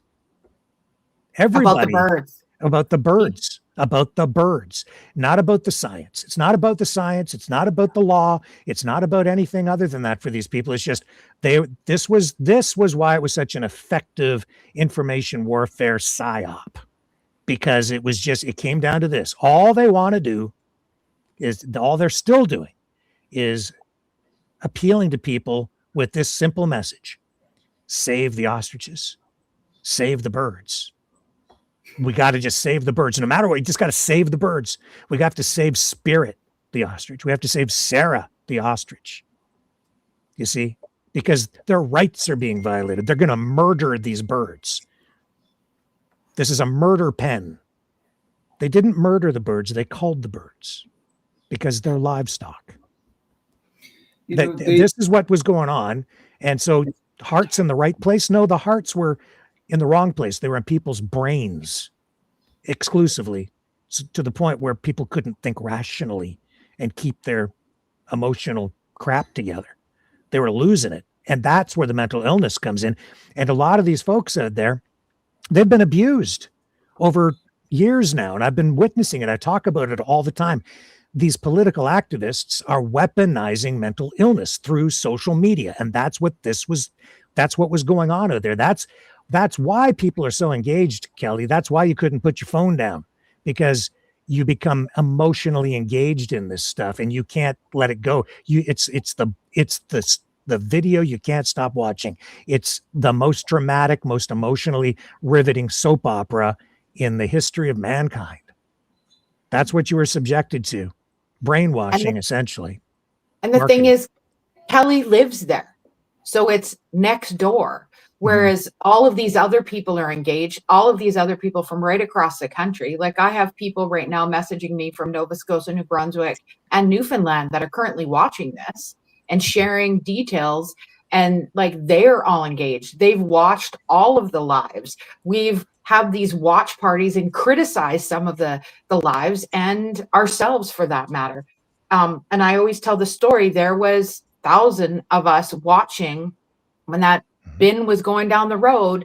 We're all watching this. So when ex-volunteers and locals ask a question, like, I can put it in a TikTok and find out the answer to that immediately. It's been the weirdest social experiment I've ever seen. And what's challenging is, I go to Edgewood, I go to the store, I go to the baseball park, I go to the market. So this affects me indirectly, but it affects a bunch of my friends and family. And this is where I get passionate. And for all of them to not be transparent, for all of them to mislead and not share the information, they should have talked about the court documents. If they were going to be transparent, they should have talked about the failing of not putting up the fencing, not having proper quarantine. The story we tell is that they were in financial ruins, and that's why they couldn't do it. But all of a sudden you create a narrative and you get all of these other people on board, and you literally go in and you tag yourself in with the Freedom Convoy, who are anti-government, who want freedom, but freedom of what? This is the interesting part. If they really wanted freedom, wouldn't they allow the locals to speak up? Wouldn't they allow the locals to have their voice? But that's not the case. The whole entire right-leaning media did not give the locals a voice. They did not talk. They didn't even go and talk to Lois when they were right freaking there. So if these convoy wannabe people leaning right, saying that they are all for freedom, they sure as sugar did not consider anyone in Edgewood's freedom. Yeah. Well, there was video of what is it, Katie, or chopping up an ostrich with a smile on her face. No, that was a picture of Karen. That was Karen. And they were. Anyway, that was a photo from some time back, and eating an ostrich for dinner. Yeah. That not to change the subject there, but if we want to go, I spoke to Angie, because they did some for food, but go ahead. I spoke to Angie about this today, and we have not mentioned this to, a few close friends, but We moved here in December of 2021, and we've been coming here for 40 plus years, but we moved here lock, stock, and barrel. And Frank's dad passed away 6 months later, almost to the day that we got here. And so we arranged his celebration of life for June 16th of 2022, which would have been his 85th birthday. And it was outside. Dave Belinsky came. He is not friends with Jim and Anita. I mean, they had some business dealings years and years and years ago, but they're not friends. He did not approach Anita, didn't go anywhere near my mother-in-law. He went straight to Frank and asked him. He wanted me to invest in the ostrich farm because he had the cure for COVID. Oh, just before, okay, can we just pause there for a moment? Angie, who was it? What's the name of the gentleman or the person who was charged for the Tim Regan. Right, in the Lois assault case? Yeah. Okay, just wanted to put that out there. So, because just for the record, that's the person charged in court, and we'll see where that goes. So back to you. So Dave Belinsky wanted you to invest in the farm? Mm-hmm. But you know what? I left the Valley in 1975, right after graduation. My dad, Dave, offered me a job logging with his cousin Eric, and to go on with all that kind of stuff. And basically, my dad basically told me that I had to leave the Valley for a year, and that there was no way in hell I was going to work for him. That was a long time ago. Andrew said that it would be a good point to bring up that the man came to the farm on his dad's celebration of life, went straight to the oldest son. I don't know, maybe he thought Frank had money. No idea, but you know, it was pretty distasteful. At that time, they went around to other locals and other former satellite farmers, and they asked for investment.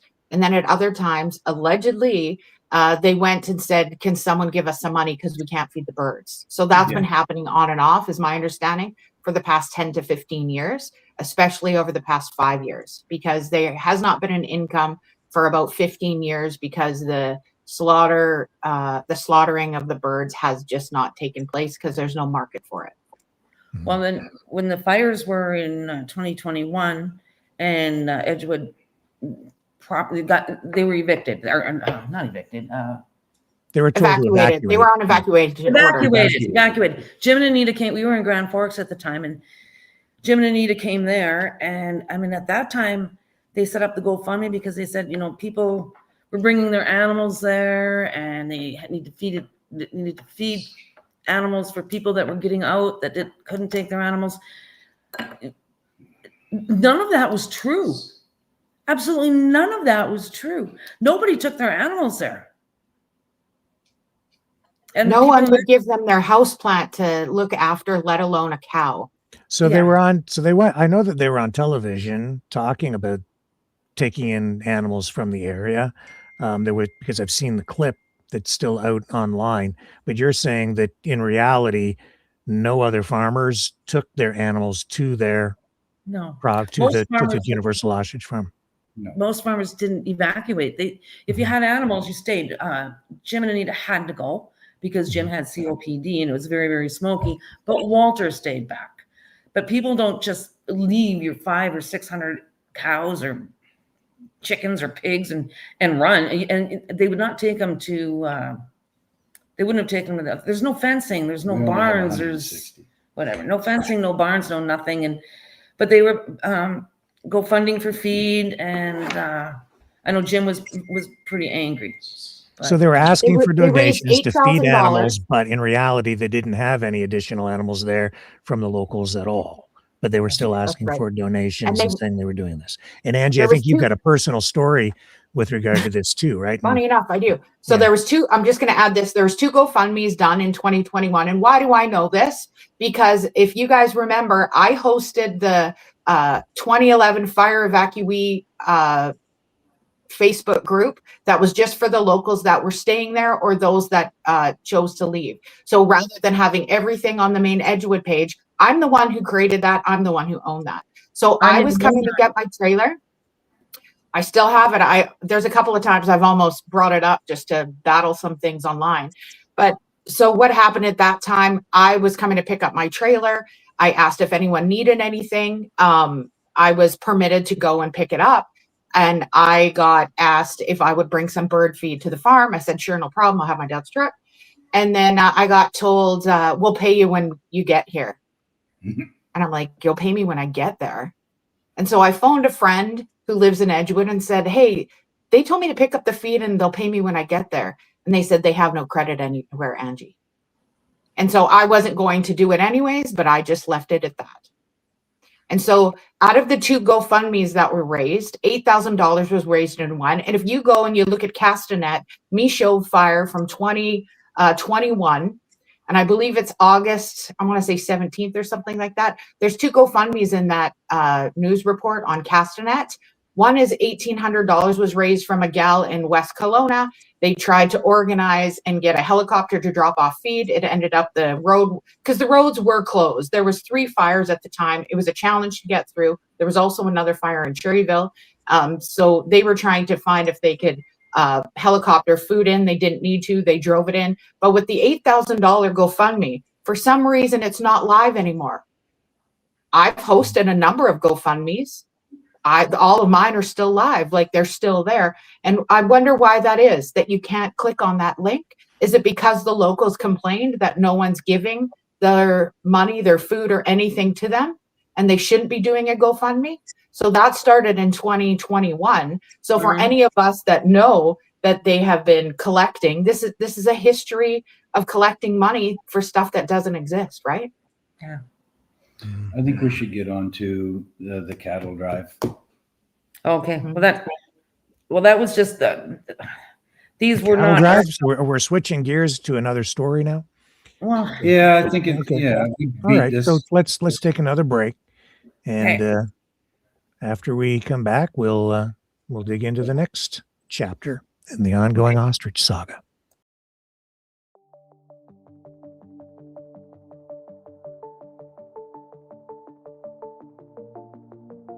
Greetings, brave mavericks. Our quest for truth continues. We go beyond fake news. Together we expose propaganda. Together we pull others out of rabbit holes. We are maverick thinkers. We are all unique individuals, defenders of individual rights and freedoms, credible, trusted, grounded in reality. Maverick News. Defending free speech. Donate at freedomreporters.com. Do it now. Tomorrow may be too late. Maverick News. The world is watching.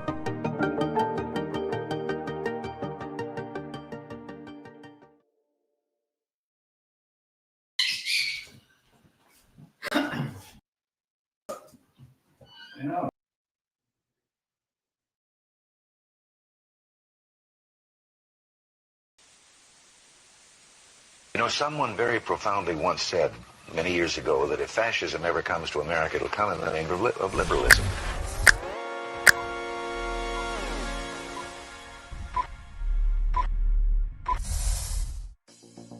Well, I think it's time we ask ourselves if we still know the freedoms that were intended for us by the Founding Fathers.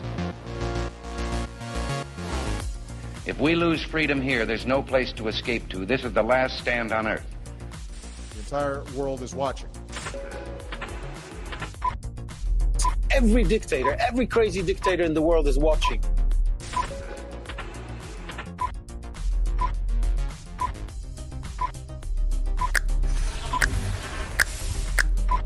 The world is watching. On TV, The entire world is watching. on social media.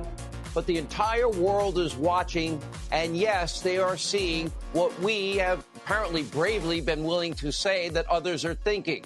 Stand for freedom. Literally stand for freedom. Let's get this done. The entire world is watching. We're at war with the most dangerous enemy that has ever faced mankind in his long climb from the swamp to the stars. Maverick News. Maverick News. Maverick News. Let me have more control of my own destiny. The world is watching.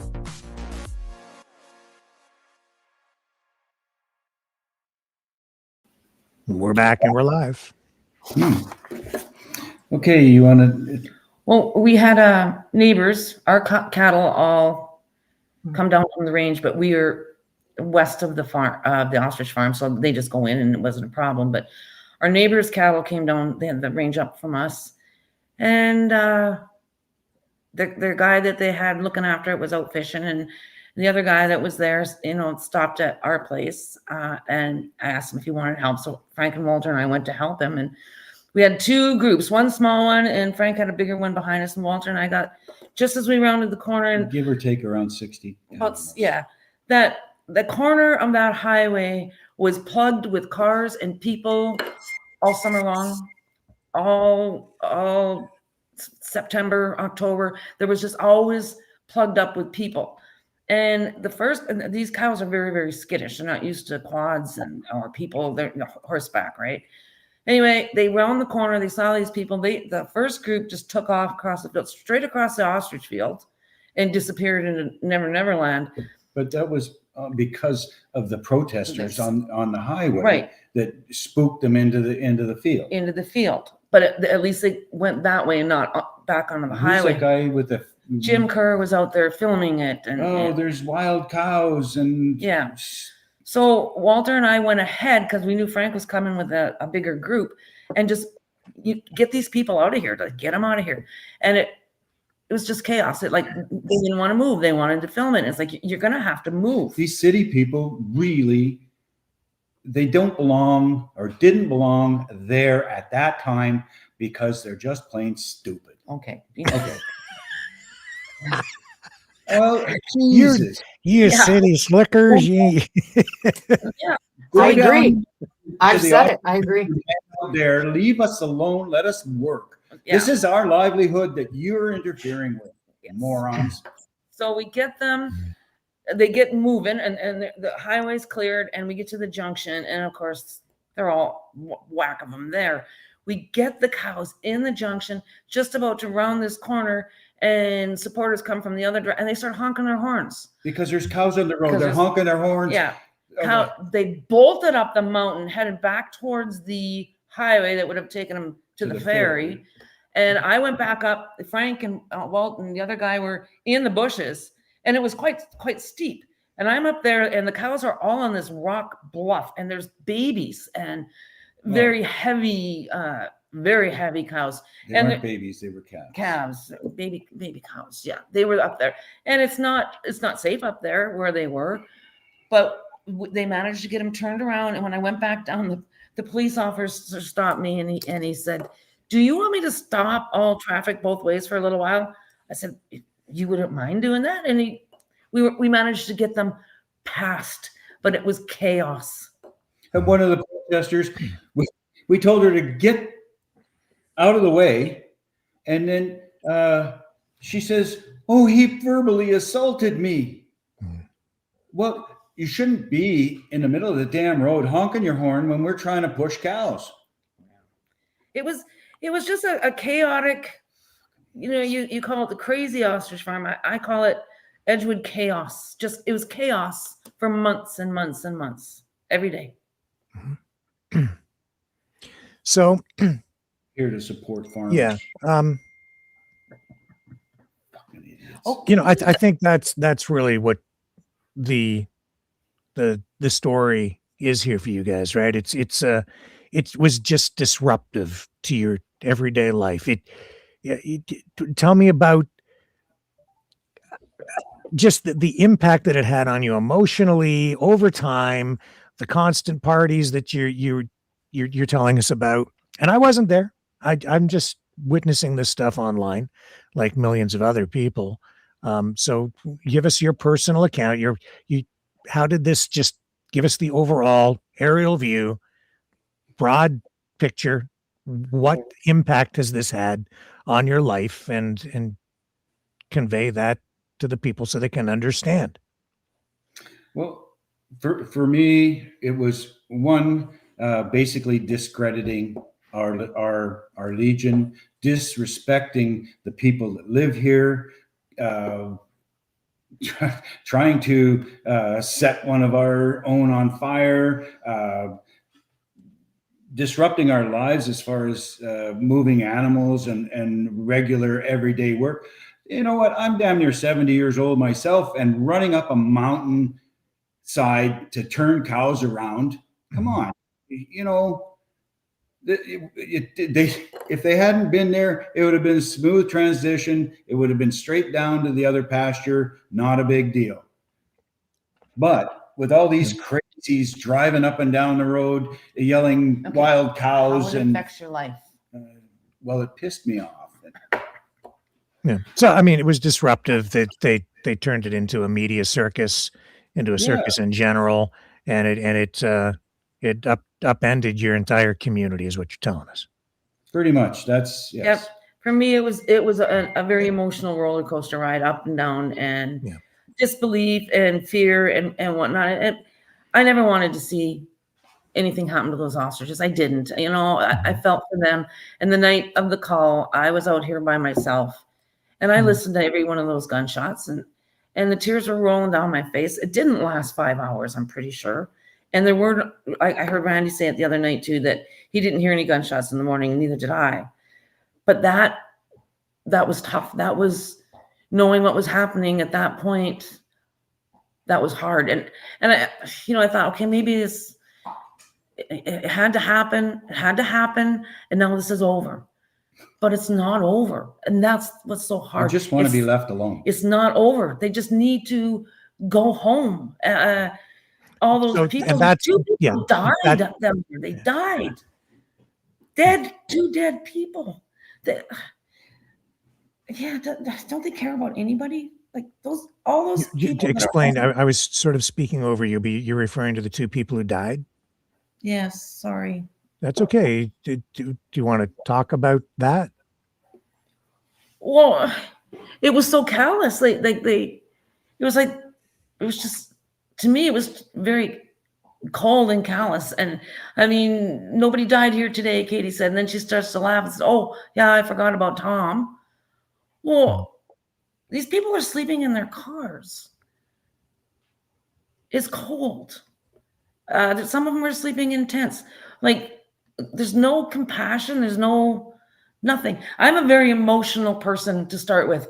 And things like that upset me. And I've lived the last year or whatever in a very emotional imbalance, mostly, you try to not think about it, but it's on your mind all the time.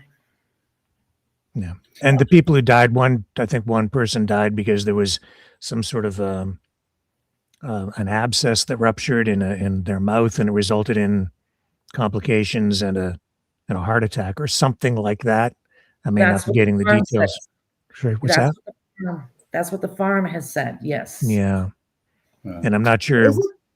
Is it safe to say that the farm and its supporters, protesters, held the community hostage for a year, in a sense? Hostage. We were free to come and go. We didn't have to drive down there, but then again, you do have to drive down there if you go to Vernon, or if to get out of Edgewood, you got to go past there. And I know a lot of people, like you were saying too, Andrew, that didn't want to. Well, didn't want to go to a doctor's appointment, didn't want to go get groceries. And you guys do that anyways. In the small community, there's so many times when someone's going, hey, is someone going to Vernon or Lumbee or Nakusp? Can you pick up my prescriptions? That happens often. Is someone coming from Kelowna? Because occasionally I grab something from Vernon or Kelowna for someone when I come in. So that it's kind of funny to say, but y'all don't want to drive 45 minutes to go get a prescription if someone else is going, right? Like that's right. So, and what my understanding is from a number of people that I've talked to is they would rather have just stayed at home, because some people were scared they would come back, their house may be ransacked, or it may be lit on fire. And that was a common theme of many people that I talked to over the summer. And those, to be fair, those are fears, which may or may not be entirely valid, but that was your perception. That's how you felt. And that's still valid, because how you feel about your home and your community, whether there's a real threat or a perceived threat, perception to you is real, and you did feel threatened. So, I think it's fair. The protesters who are out there, by and large, may have a different perspective on it. They, I'm sure, probably didn't view themselves as being a threat, but to you, it was intimidating, because it's a small community. You're not used to having something like this going on. It's foreign to your community. It's like, what the heck is this? And all these people from even the city coming in here. This is the kind of thing that a protest like this is the kind of thing that you might see in a large city, and what's it doing in our community, and then just the weirdness around it all too. And I think the lies that became apparent. So there was a trust issue there. And then there were these incidents with the gasoline, and that escalates the concern. So I think that it's more than one thing can be true at the same time. A lot depends on perspective, but this was your experience. And I think what you're conveying here is fair and valid. Angie, what do you think? Yeah, there's a couple questions and comments coming through, when you're coming off Highway 6, you're either coming from Cherryville or you're coming from Nakusp. And there you have to go down the Inoculin road to get gas, to get food, to go to the credit union, to go to the post office. And so when you have a bunch of people standing there at the road, at the junction, videoing people, challenging people, going up and asking people, and if you're not on the right side of their belief, they argue with you. And there was a handful of confrontations, but I think the biggest challenge is that majority of the supporters, ex-supporters of the farm that I've spoken to, they didn't talk to other locals. There's a handful of locals that were there. Some went to make food, and some camped there, and some were helping out, but they really didn't. The supporters, in my opinion, and also the wannabe influencers, they didn't check to see if there was other needs from other people in the community. And so why I say that it was held hostage and hijacked is because there's a ton of people there that don't want this crap, and they don't want it right now, and they wish it was all cleaned up and gone. And I just think that it's not over yet. There is conversations about the farm. They said they're going to start over again with new ostriches, but as they don't own the farmland that they're on, they're in a legal court battle right now, which goes to court April of this year to be evicted. What is their next step? What is their next game? And if we just change one person's mind and have them, I wouldn't even say change their mind, just have them look at the details, look at CSO, Court Services Online, put their names in there, find out there's more than 69 civil suits against them. Like, my history made me, right? So their history makes them. And there's court documents for theft. There's court documents for misappropriation of investment funds. There is numerous, I think, 8 different satellite farms who feel like they were taken advantage of. And you know what, Angie? See, this is why I say it was the other side, the protest side. They won the information warfare campaign. They continue to win because everything that you're conveying out, most of the stuff that we've talked about here tonight, except for the personal accounts of Frank and Kelly, it's all technical. It's just like, oh, that's a court. But at the end of the day, it's like, well, so we just have to save the ostriches. People don't care. They don't care. But so the question really is Why does any of that matter with regard to what has been going on at the farm? Why should any of the people who just wanted to save the ostriches, why should they care about all of the things that came before, the court cases, the litigation, the property issues, the donations, the allegations of grifting, all of these things from the past and even ongoing? When it comes right down to it, they don't care. But why should they care about all of this other stuff? It shows character. There's foreclosures. There's there's just a history. There's liens on property. It's been a Ponzi scheme from the start. It started with a $20 million investment fraud. That's what it started with in the late 90s. So and what we've been witnessing with this whole save the ostriches thing, is this an extension of all of that stuff from the past, or was this like legitimately an effort to save the ostriches, or was this all just a bunch of bunk where they were framing it that way when in fact it was really the motivation was something else, and people, the public, everybody's really being duped? If they would have went ahead and honored the CFIA's and slaughtered their own animals, they would have got $3,000 per bird. That money would have went directly. They would have received about 1.2 million if the bird count was accurate at that time. What's that? That would have went to creditors. So why not start a GoFundMe and continue the ruse and the Ponzi scheme for another couple years? And this is all. That's a very key point. Yeah. This is not an opinion. You can go to CSO Court Services online and you can look all this up in British Columbia. You can look up their last names. You can look up Rocky Mountain Ostrich. You can look up Columbia Ostrich and UFO and their last names. Make sure you click partial just in case you spell it wrong. And you can find 69 civil suits. And like I say, if someone gets divorced or you get in an accident or you have some sort of legal trouble with your business partner, you're going to have some of those civil. I've been in a car accident. I didn't pay a credit card debt when I was young. I have a couple blemishes on mine, but when there's 21, it's an issue. When there's 69, that is a history. And I think what people think is if we are kind of anti-farm, we're not anti-birds. Like you heard here, Kelly was upset. I was watching it online, reaching out to locals, checking to see if they were okay, because I was not okay listening to it. And, that brings up our own emotion as well. But I think, I've said this from the get-go, that farm is not a good community partner. And what farm do you know? And if you don't live in a rural community, maybe you're not connected to farmers, but what farmer do you know wouldn't go and help their neighbor? And when the large barn fell 17 years ago, the community came out and helped them. They risked their lives to get in there to help bring some of those birds out, because I think there was 35 or 37 that died.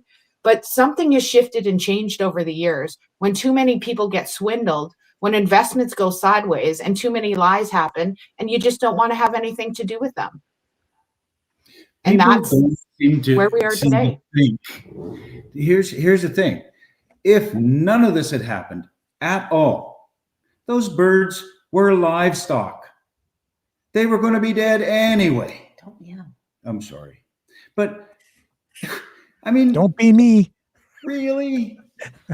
What are you guys thinking? I just said not so loud. He's right here. No, it's okay. I get like that myself. It's a man thing.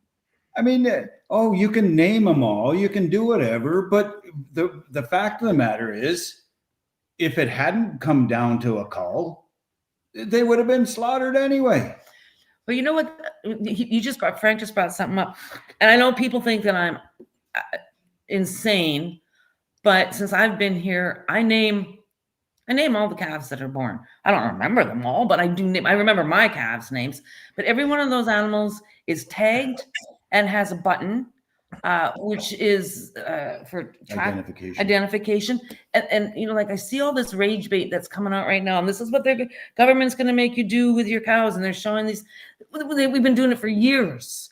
years those little buttons have gone. This is nothing new, but we know the exact number of cows we have, the exact number of calves we have, and we have 3 bulls. So that's the easy part. But that really bothered me that they never had a count. And the other thing that bothers me is this little valley right now is still under quarantine zone. Mm-hmm. And it's going to remain that way because I think what I read was CFIA gave them 120 days to clean it up before they'll lift the quarantine off. But they haven't done anything over there. There's no, I don't know what they're doing. There's no visible activity. No, you don't see anything happening over there. So here's the interesting thing. I have a little note to that. So the large donor from last night relayed that the spokesperson from the farm could not speak to him yesterday because she was busy working with the CFIA to get the restrictions lifted, to get the quarantine lifted. So if that is happening, and it is 6 months that it needs to be, I can't remember the term, is it fallow? Anyways, for the land to sit there for 6 months, because the disease can technically live for that long in certain meat and feathers, and is my understanding. So it's just another piece of misinformation. But I wanted to kind of change the subject here, if we can, for a sec. I wanted to ask you guys have lived in Edgewood for a long time. And I wanted to ask you, like, what do you love about living in Edgewood? What do you love about it? Everything. Don't tell me more. What specifically? Don't come here. It's terrible. It's absolutely beautiful here. I mean, the mountains, the trees, like in the spring, not last spring, but the birds, the songbirds, the wildlife, the peace. It's just the people. But the valley is just peaceful and it's beautiful. Ricky, you should ought to come out here sometime. No, don't. I haven't been there, but I've been out to British Columbia, so I know of what you speak. It's beautiful here. Yeah, it's just, when we were in Kelowna for 11 years. I mean, he was in the military. We traveled around and we just couldn't seem to find the right. I mean, I fought Frank for 40 some odd years. When I married him, we bought property here, but it was investment. And I said, I will never, ever move in Edgewood. It's too isolated. I'm too social. I would go crazy there. When we decided to leave Grand Forks 5 years ago, he said, where do you want to go? I said, I don't care. He said, Edgewood. I said, okay. And it's the best thing I have ever done. It's the best place I have ever been. I love it here. It's what's the phrase? It's supernatural. Yeah. It's a pretty, and the people, like, it's just, I just felt like I just crawled into a glove, and that's where I'm going to stay. The people here look out for each other. They take care of each other. I mean, when I was building this house, and I got to a point where I needed to put down the floor. All of a sudden, 4 guys show up or 5 guys show up, and the whole floor got put down. And I needed drywall. They come in and they, these are guys that just all of a sudden they say, well, Frank needs some help. We're going over there. It's like a barn raising. Crazy how awesome. When people get together and do stuff. I mean, we've got some history in this valley as far as the Minto goes, and like Randy's the conservation president, and we got together to pour concrete for slab to put up a structure to display this model of the Minto, and there was 15 people show up to pour concrete, and it's a community. It's a real family community is what it is. It's like something out of the 60s or 50s. It's like again a time warp. Yeah. Some days it's Angie, follow up. Well, I just wanted to acknowledge a couple things, and because due to the assault on Lois, there's been lots of us that's wanting to help her out. and she has declined everything that we have suggested. And she's very lovely. She's very feisty. But what she has asked is she wants to have an event, a community event, something that's free for everyone. So I've contacted Alice, and she is open to the Edgewood Community Club accepting some donations if people would like to donate to that. So just to keep in mind that the Edgewood Community Club does the cell tower upkeep. Also, they're hoping to get a seniors housing project on the go. There's going to be 10 units as it is right now. It's been in the process for a couple of years. They are a charitable organization. If people want to donate money, it's Edgewood Community Club Society at gmail.com. And also, Lois is a big proponent, supporter of the Edgewood Volunteer Fire Department. She says they do really well, but I want to promote them anyways. evfd.edgewood@gmail.com.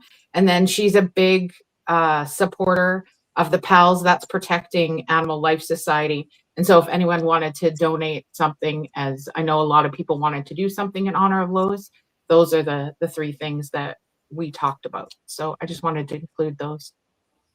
Thank you, Ange. Yeah, she has talked to me about that too. She's matter of fact, our volunteer fire department firehouse on Lansville Road is on her property. Yeah. And she's a volunteer firefighter. She's a volunteer. Yeah, she's out there with a shovel. And no, I think they only let her hold the flag. Oh, whatever. She watches. She's watching this. She's fun. Yeah, she's fun. She's watching us, all right. I'll get a report tomorrow. Yeah, well, she told me she's sitting on my shoulder. So, and I did ask the question, or at least I brought up the point that a lot of the people who just wanted to save the ostriches, they don't care. So a lot of those people will have listened to this point, and they're still not going to care, because it was just like, oh, there was nothing that justified that cull. Nothing justifies what the government did to kill those or murder the ostriches. But if you look into the court documents, and you see that the farm did not hold up their bargain, their end of the deal. Right. What farmer doesn't know how many animals they have? What they don't tag them, and everyone's talking about government overreach. I believe it's government underreach, because February 2nd is when they should have came in and culled them. They assumed they were going to do that themselves. They chose not to. That's why this drug out for a whole entire year is government underreach, in my opinion. Yeah, and I'm open to being wrong, but so far nothing's changed my mind.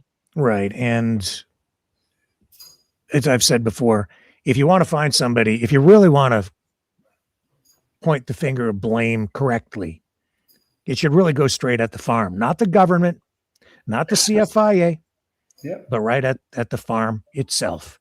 Because if you really want to look at it impartially and look at all the information and dissect all of it and look at the lies and unwrap those, peel the layers of the lies back, and you get to it. The truth of the matter is, this farm never properly cared for the ostriches to begin with. These ostriches are from Africa. These ostriches are not really acclimatized to the kind of environment that you have up there in that part of Canada, in that supernatural part of British Columbia, where in the winter it gets to be very, very cold. And these ostriches were left outside year round, which was not really good for them. They're not used to it. It's stressful for them. That's why sometimes these ostriches were becoming injured on the ice. In fact, and when they become injured, you're not supposed. What's that? They slipped and fell and died on the ice last year. That's how one of them died. That's right. And I know that Katie has even been saying, well, even when that happened, we tried to make sure that we used all of the ostriches. Well, you're not supposed to. You're not supposed to sell or consume the meat from an ostrich that becomes injured. That's against the rules. But they didn't follow any of the rules. They never followed any of the rules. Even after the ostriches became infected, and that was confirmed not just through PCR testing, which some people discredit. There was additional testing done at a lab where the exact strain of the virus was identified. And so we know that the birds were infected. When they say that these birds were never tested, that's not really accurate at all. And that's part of another lie that continues to be spun up today. And that the farm was conducting research by injecting these birds with COVID antigens. And I know that even today, the farm owners and Katie Pasitny keep saying, well, there was nothing dangerous about it and there was nothing wrong. And they keep changing the story on what they were injected with, whether it was mRNA, spike protein, antigen, whatever you want to call it. I sat on a live stream for 7 hours with Dr. Stephen Pellick, and he talked about what they were injected with. So we know they were injected with COVID antigens. That's a fact that he confirmed in court. There are documents to that effect. The farm owners themselves said that, even though they try to spin it around. And there at times they were trying to tell us that they were never injected with anything. There were produced videos distributed by the farm activists with the approval of the farm owners telling people that they were never injected with anything. We never sold them for food. Lies, lies, lies after telling you otherwise. No wonder people are so confused. And at the end of the day saying, we'll just have to save the ostriches. But the truth of the matter is they don't know why, what impact their research was having. They don't know if it was really safe to be conducting the kinds of, engaging in the research activities that they were engaging in for COVID out in this open air biolab, which is what they turned their farm into. They don't really know, and they can't sit there and say it was all safe when in fact they weren't following any of the proper protocols ever to make sure that it was safe. We don't know. And then you end up with, in this particular case, and there were other incidences where birds died in the past. Now you have 69 birds in December of 2024 and January of 2025, 69 birds die. And if you're running a research facility, you would be like, holy crap, why are these birds dying? We better really research this. And we really need to keep an inventory of our birds and dig into this, because even though they may have died from bird flu, there's a larger question of why did they get the bird flu? Does this have anything to do with the experimentation or the research we're doing? This is cause for real concern. And while they're doing all of this, they're still selling eggs and meat to the local community. These are research animals now, and they're not really conveying that to your community. And they're still selling these so people can take these products, these meat and egg products home to their children and their families to feed this stuff to people from these biolab animals. That's the truth. And they don't want to talk about any of that. So Jim Kerr came on my program and said, nope, they weren't injected with anything. And I said, why are you lying? You're lying. And he says, oh, well, if they said that, then maybe I'm wrong, because he knew he was lying. That was just a lie, straight up, but they don't care. And so for me, I think, I am a journalist. I was asked last night, I was told last night, you call yourself a journalist? You're damn right. And that's why I'm an effective storyteller, because I can process information and convey it to people in an effective and efficient way to tell people what's really going on. This is what was going on at the farm. And I know that, for other people, we've been here 3 hours and it's taken a long time for you guys to, really convey the emotional side of your story. But why should people care? And why should they care about the litigation and the disputes over the land ownership? And why should they care about the COVID research? Why should they care about all that? Why can't you just save the ostriches? Because it's all spun up in a lie. You're being fed a narrative. This has been probably the most effective information warfare campaign I've ever experienced or seen. I've said I have to take my hat off to the propagandists who ran this whole thing. This has been amazingly effective. And people have been manipulated, and I would say even abused, especially people who are weak mentally. And I'm editorializing here a little bit, but not much, because everything I'm saying is factual. This is all based on facts and empirical evidence. Everything I'm saying here tonight.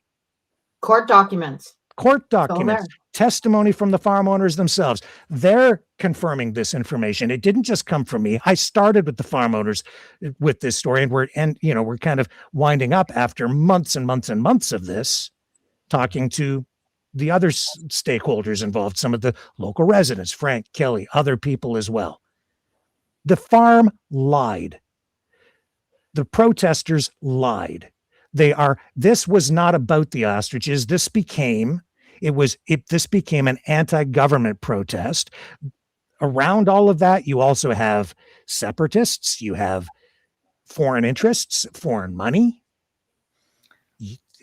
Canada as the 51st state issue rearing its head in here. You have the influence of the Trump administration, Dr. Oz, RFK Jr., poking their nose in here where it does not belong, trying to influence the policy of the Canadian government. Those guys should stay on their side of the border, because they wouldn't appreciate it if the CFIA went down to the United States and started telling the FDA how to conduct their affairs. The other thing that people are really missing sight of here, while they're calling on us to really dismantle, and Katie has stated that they really want to destroy the CFIA, destroy our food protection programs, destroy the institution, destroy that government agency. That's her objective at this point.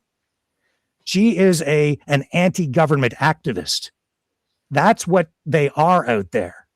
Mm-hmm. But the truth of the matter is, this exact same thing could happen in the United States, because they have a very similar policy. So if this, I've looked into it, their policies, their regulations, everything, it falls into line very much with what Canada's position is on this. So they're no damn better. And it was completely disingenuous for RFK Jr. and Dr. Oz to come up here and say, well, Dr. Oz will take all the ostriches. That was BS. That was never going to happen. And he knew it. They're not even allowed to leave the BC interior. Like, yes, they're not allowed to leave the Arrow Lakes Valley. And then for them to issue these public letters, that's not proper protocol. That's not diplomatic. That's political, and that's political activism in itself. That's an affront to the Canadian government. So no wonder the government got its back up. No wonder, because they were backed into a corner through, foreign influence, foreign money, U.S. money. A lot of political stuff going on here, and backed into a corner by the farm through the use of lawfare, aimed back at the government. And while they're all making themselves out to be the big victim here, because the courts are corrupt and they're not being given a voice. Horse hockey. They were given nothing but a voice. They were given nothing but due process.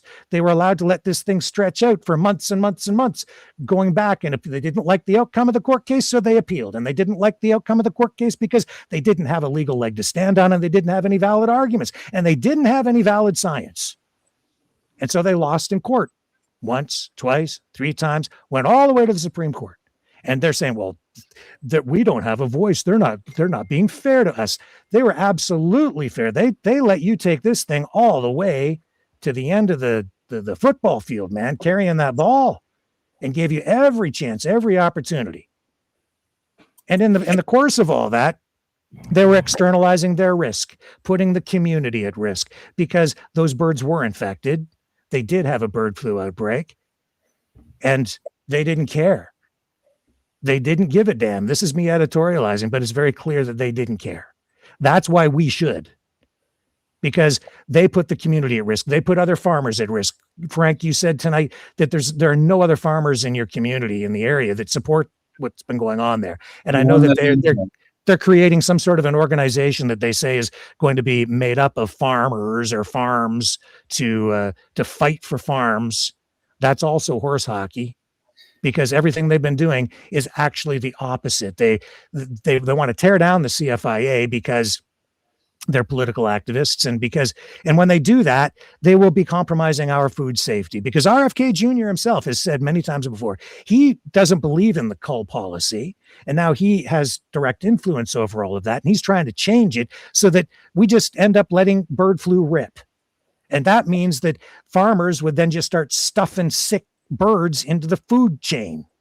So if you want to eat birds, chickens, other kinds of, yes, poultry, ostriches are poultry, then you're going to be, if you listen to these people who say they want to save you, and say, then you're going to be eating birds infected with H5N1, which is probably not safe. especially when the novel form of the virus that they found out at the damn farm, we know that that particular strain of it had jumped to a human. That's why the CFIA was so damn concerned about it. And while the primary concern out there was not about human to human or bird to human contact or transmission, the reality is it was a concern for residents out there, for seniors who didn't want to get sick, because we had at least one case, not the girl that they brought out there for their big photo op, but for the guy in Ohio who got sick, and I believe he died.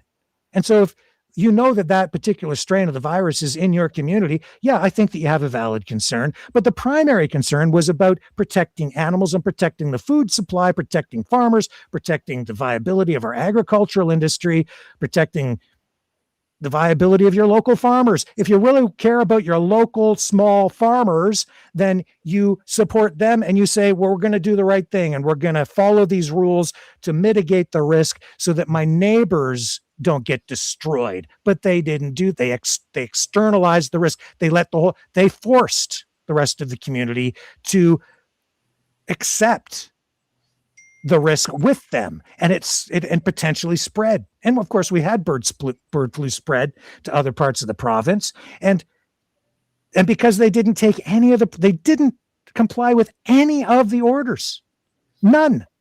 In court documents, we know that to be true. Didn't put up any netting, didn't do anything to quarantine the place. They basically gave the middle finger to the government, to the CFIA, and they said, F you. This is our property. We have property rights. And they turned it into a circus and a grift because, Angie, you touched on something very important. They knew that even if they accepted the $1.2 million compensation package from the federal government, which was market value for those birds, by the way, if they had taken that, they probably wouldn't have seen the money because they had people who had that they owed money to, debtors who were ready to try to scoop up that cash because they wanted to be compensated in the face of all of this craziness. So what was the incentive then? If you're not going to get the compensation, why take it? They go the other way. And then somewhere along the line, it's pretty clear that somebody came to that farm and said, hey, you know what? We can turn this into we'll use this. We'll turn this into a political thing. And we'll, if you play ball with us, we'll do this big information campaign and we'll start generating donations. We can help you. We'll get people to donate. We'll huge amounts of money. We're going to turn it into this thing, this media frenzy. And that's what they did. And it dragged on for months. And then you see the intervention of a billionaire from New York City. You see the intervention of the U.S. government. If you're not connecting the dots, you're not thinking. I mean, this is a little farm, or not even a little one. It's actually a large ostrich farm, the biggest in Canada. This ain't some small little petting zoo. This is a 400 ostrich, or so we were told. They can't keep track of their birds. Ostrich breeding facility in the middle of freaking nowhere, and they're involving all these other farms. This is big business. This is huge money. Huge money. And they turned it into this anti-government thing. And in the course of doing all of this, it became disruptive, damaging to the local community. This has damaged our entire country because it has now further undermined trust in our institutions, in the CFIA, in police. Everything, every aspect of the government here has been attacked. Why is that going on?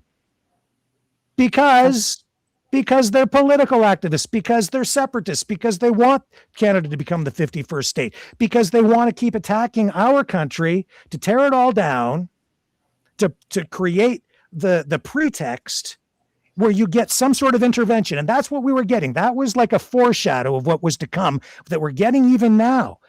Oh, well, you know what? We better get RFK Jr. and Dr. Oz up there and MAGA and Trump administration, and the president should intervene. Please, President, they made a video appealing to Donald Trump to get involved to save the frickin' farm. That's the same as Lieutenant Steve Rogers and his SOS letter writing campaign, convincing brainwashed Canadians to write letters to the U.S. government asking for the U.S. military to come up here and save us. It's the same, excuse me, SHIT that I've been seeing for 5 years now. This is the pattern. And while a lot of people come out to these things with their hearts in the right place because they're just ordinary, everyday Canadians, they're pawns. These people are being abused. They're being mentally abused. They're being manipulated through this information psyop and these online social media streamers who don't give a damn because they're getting paid or they're getting views and they're getting clicks. And so ethics go right out the window. And if they can do something provocative to get even more views and more clicks and more donations because they martyr themselves, then ethics go right out the window and it's time to cash in, baby. And they don't care how much damage they do to our country or to your community or to you, because they just don't care, because they're brainwashed too. And they think that Canada has become some sort of a communist hellhole that needs to be saved by Donald frickin' Trump. This is what's going on. And so if you think it's just, if you think this was about bird flu and the ostriches, no, that was the catalyst. That was the excuse. That was what they just latch on to. And this is what has been this year. And I guarantee you that if we haven't been taken over by the United States by spring, you're going to see the next issue by the time the snow thaws. There's going to be something else. So this is a recurring thing. We're all hamsters on a wheel.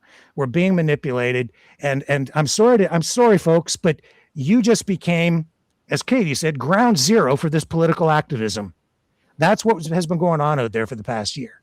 And it's unfortunate. It's tragic. You guys just became victims of a giant psyop. And it's ongoing. It's not going to get better. They're amplifying this whole thing. And I'll show you more tomorrow night, I think, because I got more. And I hope that helps somebody. Or maybe, just maybe, I'm wrong. But if I'm wrong, you show me. That was my editorial for the end of the broadcast tonight. But I'll throw it back to you guys for final thoughts. Angie, first you, and then we'll wrap up with Frank and Kelly. I think the one area that we need to focus on is they didn't care about the government. They didn't care about the CFIA. They didn't care about the RCMP. But what is a tragedy is they don't care about their neighbors. They don't care about their community. And they ignored their neighbors. Yeah. And what good, humble farmer would do that? I don't know anyone that would. And they chose to do that. They are that way. And I hope that we just change one person's mind tonight. That's all we need to do. Educate, get some people to ask some questions. And, you know, there is a group called Universal Ostrich Farm Exposed. If people want to know the details, go in there. And they have all of the receipts. They have the court documents. They have all of the lives, all of the memes, all of the things. And head in there, check it out, and ask for more questions. Yeah. Frank, Kelly? For me, it's just, please go away. Leave us alone. We have a wonderful little community, and we don't need you. For me, I'm just happy to have that Legion story straightened out. That has bothered me for months, just because it was just so wrong. It was just so wrong. But I feel better. I feel better. Thank you. Yeah. We'll be back tomorrow night with more. You're not going to miss tomorrow. Oh, I got something for you tomorrow. See you at 7 p.m. Eastern on the flip side.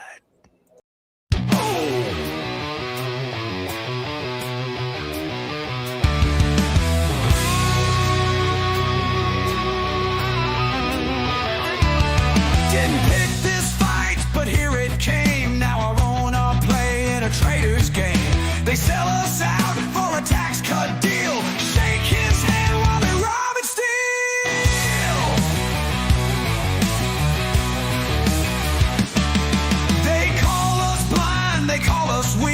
but they're the ones on their knees to the thief. Wave our flag while they burn it down, marching to the sound of a tyrant's crown. They ain't patriots, they're bought and sold. Trade our land for American gold. Singing his tune, dancing his way, but they'll cry for Canada when it's too late. Yeah. Trump traitors, selling us out, burning our home for a tax break now. They stand with the wolves, spit on the brave, but they'll beg for Canada when it's in its grave.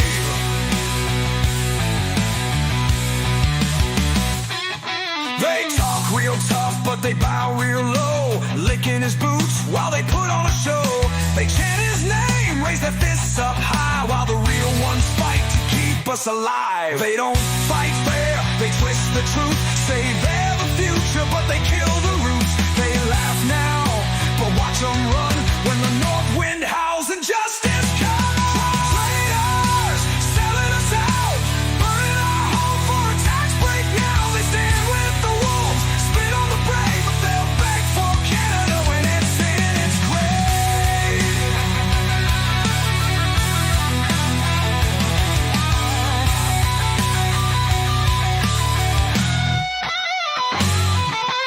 One day soon the tide will turn, and traitors pay when the fires burn. No statues raised, no banners flown, just names in dust where the traitors roam.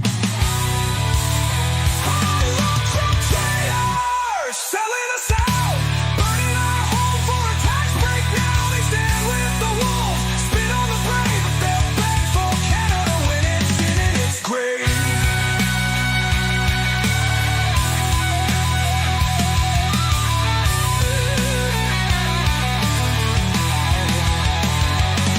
Trump traitors, Trump traitors, Trump traitors, Trump traitors, Trump traitors. Shame.